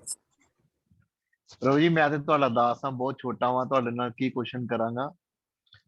ਬਟ ਕੁਐਸਚਨ ਤੇ ਤੁਹਾਨੂੰ ਪਤਾ ਹੁਣ ਮੈਂ ਮਤਲਬ ਇੱਕ ਦੋ ਵਾਰੀ ਮਿਸ ਹੋ ਗਿਆ ਮੇਰੇ ਕੋਲ, ਤੇ ਇਸ ਵੈਨਸਡੇ ਫੇਰ ਸੂਰਜ ਜੀ ਦਾ ਮੈਸੇਜ ਆਇਆ ਤੇ ਟਰੂਲੀ ਮੈਂ ਬੜਾ ਇੱਛੁਕ ਸੀ ਕਿ ਵੀ ਮਿਸ ਨਹੀਂ ਹੋਣਾ ਚਾਹੀਦਾ, ਫਿਰ ਵੀ ਮਿਸ ਹੋ ਰਿਹਾ ਸੀ। ਤੇ ਬਟ ਮੈਂ ਦੇਖੋ ਕੁਐਸਚਨ ਤੇ ਬਹੁਤ ਪੁੱਟ ਅਪ ਹੁੰਦੇ ਰਹਿੰਦੇ ਆ ਹਨਾ, ਜਿੱਦਾਂ ਤੁਸੀਂ ਬਾਣੀ ਬੋਲ ਰਹੇ ਹੋ, ਵਿਚਾਰ ਬੋਲ ਰਹੇ ਹੋ, ਕਈ ਕੁਐਸਚਨ ਪੁੱਟ ਹੋਏ, ਕਈ ਕੁਐਸਚਨਾਂ ਦਾ ਤੁਹਾਡਾ ਜਵਾਬ ਵੀ ਮਿਲ ਗਿਆ ਸਾਨੂੰ। ਬਟ ਕਿਤੇ ਨਾ ਕਿਤੇ ਮੈਂ ਕਹਿੰਦਾ ਕਿ ਕਿਸੇ ਲਈ ਕਰੰਟ ਅਫੇਅਰਸ ਤੇ ਵੀ ਆਪਾਂ ਗੱਲ ਕਰੀਏ ਜ਼ਰੂਰ। Past Okay. ਬਹੁਤ ਜ਼ਰੂਰੀ ਹੈ, ਸਾਨੂੰ ਹੋਣਾ ਚਾਹੀਦਾ ਕਿ ਕਿਉਂਕਿ ਹਿੰਦੂਆਂ ਲਈ ਪਾਸਟ ਦੇ ਨਾਲ ਹੀ ਫਿਊਚਰ ਬਣਦਾ ਸਾਡਾ, ਕਿ ਕਿੱਦਾਂ ਸਾਡੇ ਪੁਰਾਣੇ ਲੋਕ ਚੱਲਦੇ ਸੀ, ਸਾਡੇ ਜਿਹੜੇ ਵੀ ਜਨਮ ਹੋਏ ਮਹਾਂਪੁਰਸ਼ਾਂ ਦਾ, ਤੇ ਉਸ ਹਿਸਾਬ ਨਾਲ ਹੀ ਸਾਨੂੰ ਚੱਲਣਾ ਚਾਹੀਦਾ। ਬਟ ਕਰੰਟ ਅਫੇਅਰਸ ਦੇ ਵਿੱਚ ਆਪਾਂ ਉਹ ਚੀਜ਼ ਨੂੰ ਕਿੰਨਾ ਕੁ ਲੈ ਕੇ ਜਾ ਸਕਦੇ ਹਾਂ, ਯੂਟਿਲਾਈਜ਼ ਕਿੰਨਾ ਕੁ ਹੋ ਸਕਦਾ ਹੈ? प्रभु जी देखो, कोई भी अफेयर कुछ भी करना है, देखो जिन्ना जो जो भगवत गीता भगवान ने ज्ञान दिता है, और इस अलावा एक ग्रंथ है भगवत पुराण, जो आप शास्त्रां के तरीके नाल फॉलो करेंगे, ठीक है। पहली तो गल अपन नूं टाइम ही नहीं मिलेगा कि आप करंट अफेयर बारे जो कुछ हो रहा उसके बारे समझ के, क्योंकि शास्त्र विधि के हिसाब नाल जे आप चलते हैं, मैं मानदा कि आप डे टू डे लाइफ अपनी जीनी है तो उसके लिए बहुत सारी गल्लां करंट अफेयर आ सकती हैं। आई थिंक जो तुसीं कहना चाह रहे हो, पर मेन जो जीवन का मकसद है, ਜਿਹੜਾ ਵੱਡੀ ਪਿਕਚਰ ਹੈ ਜੀਵਨ ਦੀ, ਕਿ ਆਪਾਂ ਇਹ ਜਨਮ ਮਰਨ ਦੇ ਬੰਧਨ ਤੋਂ ਛੁੱਟਣਾ ਹੈ, ਭਗਵਾਨ ਦਾ ਜਿਹੜਾ ਬੈਕੁੰਠ ਲੋਕ ਹੈ ਉੱਥੇ ਜਾਣਾ ਹੈ। ਉੱਥੇ ਜਾਣ ਲਈ ਆਪਾਂ ਨੂੰ ਕਰੰਟ ਅਫੇਅਰ 'ਚ ਕੋਈ ਬਹੁਤਾ ਜ਼ਿਆਦਾ ਲੋੜ ਨਹੀਂ ਹੈ ਕੁਝ ਕਰਨ ਦੀ। ਬਹੁਤ ਸਾਰੇ ਲੋਕ ਬਹੁਤ ਸਾਰੀਆਂ ਗੱਲਾਂ ਕਰਦੇ ਨੇ, ਮੈਨੂੰ ਯਾਦ ਹੈ WhatsApp ਤੇ ਬੜਾ ਕੁਝ ਆਉਂਦਾ ਹੈ, ਠੀਕ ਹੈ, ਕਦੀ ਕੀ ਹੋਇਆ, ਕਿੱਥੇ ਕੀ ਹੋਇਆ। ਆਪਾਂ ਨੂੰ ਪ੍ਰਭੂ ਤੁਸੀਂ ਮਿਊਟ ਤੇ ਇੱਕ ਮਿੰਟ ਮਿਊਟ ਤੇ ਹੋ ਤੁਸੀਂ। ਆਪਣਾ ਜਿਹੜਾ ਫੋਕਸ ਹੋਣਾ ਚਾਹੀਦਾ, ਉਹ ਮੇਨ ਗੋਲ ਹੈ ਕਿ ਆਪਾਂ ਕਿਵੇਂ ਭਗਵਾਨ ਦੀ ਸ਼ੁੱਧ ਭਗਤੀ ਕਰੀਏ। ਪਹਿਲਾਂ ਤਾਂ ਸਮਝੀਏ ਕਿ ਸ਼ੁੱਧ ਭਗਤੀ ਹੈ ਕੀ, ਠੀਕ ਹੈ। ਉਹਨੂੰ ਸਮਝ ਕੇ ਸਮਝੇ ਜਿਹਨੂੰ ਆਪਾਂ ਕਹਿੰਦੇ ਸਾਇੰਸ ਆਫ ਗੋਡ, ਭਗਵਾਨ ਦੇ ਬਾਰੇ ਜਿਹੜਾ ਵਿਗਿਆਨ ਹੈ, ਉਹਨੂੰ ਪੜ੍ਹਨਾ, ਉਹਨੂੰ ਸਮਝਣਾ, ਉਹਨੂੰ ਯਾਦ ਕਰਨਾ, ਉਹਨੂੰ ਅੱਗੇ ਉਹਨੂੰ ਤਰੀਕੇ ਨਾਲ ਦੂਜਿਆਂ ਨੂੰ ਦੱਸਣਾ, ਉਹ ਅਗਰ ਆਪਾਂ ਮੇਨ ਮਕਸਦ ਕਰ ਲਾਂਗੇ ਤਾਂ ਮੈਨੂੰ ਨਹੀਂ ਲੱਗਦਾ ਕਿ ਆਪਾਂ ਨੂੰ ਧਿਆਨ ਵੀ ਰਹੇਗਾ ਕਿ ਕਰੰਟ ਅਫੇਅਰ 'ਚ ਕੁਝ ਹੋ ਰਿਹਾ, ਕੀ ਕਰਨਾ ਹੈ।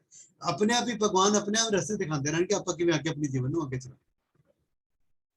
ਇੱਕ ਪ੍ਰਭੂ ਜੀ ਲਾਸਟ ਕੁਐਸਚਨ, ਕਿ ਜੀ। ਕਿਸੇ ਵੇਲੇ ਤੁਸੀਂ ਇਸ ਤੇ ਵੀ ਡਿਬੇਟ ਦੱਸੋ ਕਿ ਇੱਕ ਹਿੰਦੂ ਦਾ ਕਿੰਨਾ ਵੱਡਾ ਦਿਲ ਹੈ, ਇੱਕ ਹਿੰਦੂ ਦੇ ਕਰਕੇ ਕਿੰਨੀਆਂ ਜਾਤਾਂ, ਕਿੰਨੇ ਲੋਕ ਧਰਮਾਂ ਦੇ ਹਿੰਦੁਸਤਾਨ ਦੇ ਵਿੱਚ ਰਹਿ ਰਹੇ ਹੈ, ਕਿ ਇੱਕ ਹਿੰਦੂ ਦਾ ਕਿੰਨਾ ਵੱਡਾ ਦਿਲ ਹੈ।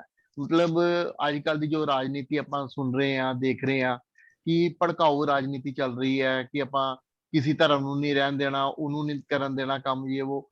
ਮਤਲਬ ਕਿਉਂਕਿ ਮੈਂ ਬੀਇੰਗ ਏ ਹਿੰਦੂ ਇਹ ਸੋਚਦਾ ਕਿ ਹਿੰਦੂ ਦਾ ਬਹੁਤ ਵੱਡਾ ਦਿਲ ਹੈ, ਤੇ ਤਦੀ ਇੰਨੀਆਂ ਜਾਤੀ ਪ੍ਰਜਾਤੀਆਂ ਜਿਹੜੀਆਂ ਲਿਵ ਕਰ ਰਹੀਆਂ ਹਿੰਦੁਸਤਾਨ ਦੇ ਵਿੱਚ ਫ੍ਰੀ ਮਾਈਂਡ ਹੋ ਕੇ। ਕੋਈ ਮੈਂ ਨਹੀਂ ਕਿਤੇ ਉਹ ਸਮਝਦਾ ਕਿ ਕਿਸੇ ਹਿੰਦੂ ਨੇ ਕਿਸੇ ਨੂੰ ਦੁੱਖ ਦਿੱਤਾ ਹੋਏ ਜਾਂ ਉਹਨੇ ਰੋਕਿਆ ਹੋਏ ਕਿ ਤੁਸੀਂ ਕਿਉਂ ਇੰਨੇ ਜ਼ਿਆਦਾ ਜਾਣੇ, ਮੰਨ ਲਓ ਆਪਾਂ ਬਟਾਲੇ ਦੀ ਗੱਲ ਕੀਤੀ ਜਾਵੇ ਕਿ ਵੀ ਇੱਥੇ ਕੋਈ ਹੋਰ ਧਰਮ ਆ ਕੇ ਕੰਮ ਨਹੀਂ ਕਰ ਸਕਦਾ, ਕੁਝ ਏਦਾਂ ਦੀ ਪਾਬੰਦੀ ਕਦੀ ਨਹੀਂ ਹਿੰਦੂ ਨੇ ਲਗਾਈ, ਤੇ ਨਾ ਹੀ ਆਪਾਂ ਆਪਣੇ ਬੱਚਿਆਂ ਨੂੰ ਲਗਾਉਂਦੇ ਆ। ਮੀਨਸ ਕਿ ਇਹਦੇ ਤੇ ਵੀ ਥੋੜਾ ਜਿਹਾ ਕਿਸੇ ਵੇਲੇ ਜ਼ਰੂਰ, ਕਿਉਂਕਿ ਮੇਰੇ ਖਿਆਲ ਨਾਲ ਕਾਫੀ ਜਾਣੇ ਪਾਰਟਿਸਿਪੇਸ਼ਨ ਹੈਗੀ ਹੈ, ਤੇ ਸੋ ਸਾਰਿਆਂ ਨੂੰ ਇੰਨਾ ਪਤਾ ਲੱਗਣਾ ਚਾਹੀਦਾ ਕਿ ਇੱਕ ਹਿੰਦੂ ਦਾ ਦਿਲ ਕਿੰਨਾ ਵੱਡਾ ਹੈ, ਕਿੰਨਾ ਵਿਸ਼ੇਸ਼, ਕਿੰਨਾ ਵੱਡਾ ਦਿਲ ਹੈ ਉਹਦਾ। ਉਸ ਤੇ ਵੀ ਜ਼ਰੂਰ ਡਿਬੇਟ ਜ਼ਰੂਰ ਤੁਸੀਂ ਦੱਸੋ, ਤੇ ਉਹਦੇ ਨਾਲ ਸਾਡਾ ਬਹੁਤ ਦਿਲ ਤੇ ਦਿਮਾਗ ਬਹੁਤ ਵੱਡਾ ਹੋਏਗਾ, ਜ਼ਰੂਰ ਸੋਚ ਬਹੁਤ ਵੱਡੀ ਹੋਏਗੀ। ਥੈਂਕ ਯੂ ਅਮਿਤ ਪ੍ਰਭੂ। ਆਈ ਥਿੰਕ ਜਿਵੇਂ ਅੱਜ ਦਾ ਜਿਹੜਾ ਟੌਪਿਕ ਸੀਗਾ ਇਹ ਉਹਦੇ ਕੰਟੈਕਸਟ ਨਹੀਂ ਹੈ। ਦੂਜੀ ਗੱਲ ਇਹ ਹੈ ਕਿ ਮੈਂ ਤਾਂ ਅੱਜ ਦੇ ਦਿਨ ਲਈ ਮੈਨੂੰ ਇਨਵਾਈਟ ਕੀਤਾ, ਮੈਂ ਗੈਸਟ ਵੀ ਕਰਾਂ ਤੁਹਾਡੇ ਗਰੁੱਪ 'ਤੇ, ਠੀਕ ਹੈ, ਗੁੜਗਾਉਂ ਤੋਂ ਮੈਂ ਬੋਲ ਰਿਹਾ, ਤੇ ਮੈਨੂੰ ਉਮੀਦ ਹੈ ਕਿ ਅਗਲੇ ਸਪੀਕਰ ਜਿਹੜੇ ਨੇ ਉਹ ਟੌਪਿਕ ਨੂੰ ਜੇ ਲੋੜ ਹੋਏਗੀ, ਜੇ ਉਹਨਾਂ ਨੂੰ ਠੀਕ ਲੱਗੇਗਾ ਤੇ ਟੌਪਿਕ ਨੂੰ ਲੈ ਸਕਦੇ, ਠੀਕ ਹੈ। ਹਰੇ ਕ੍ਰਿਸ਼ਨਾ। ਕਿਸੇ ਹੋਰ ਦਾ ਕੋਈ ਕੁਐਸਚਨ ਹੋਵੇ? ਹਰੇ ਕ੍ਰਿਸ਼ਨਾ, ਜੇਕਰ ਕਿਸੇ ਹੋਰ ਦਾ ਕੋਈ ਪ੍ਰਸ਼ਨ ਹੈ ਤਾਂ ਉਹ ਅਨਮਿਊਟ ਕਰ ਸਕਦੇ ਹੋ, ਨਹੀਂ ਤਾਂ ਚੈਟ 'ਚ ਵੀ ਲਿਖ ਸਕਦੇ ਨੇ। ਹਾਂਜੀ, अरविंद लोचन दास प्रभु जी। हाँ जी प्रभु जी, हरे कृष्णा। हरे कृष्णा प्रभु जी। प्रभु जी ऐसा है, आपका जो आज का लेक्चर था वो बहुत ही सिंपल और इम्प्रेसिव था। धन्यवाद, आपने बहुत ही सरल भाषा में हमें समझाने की कोशिश की। वही बात हम सुनते रहे हैं, सुनते रहेंगे। वो जितना बार बार उसको सिंपल भाषा में समझाया जाता है उतना उसका इम्पैक्ट बढ़ता रहता है।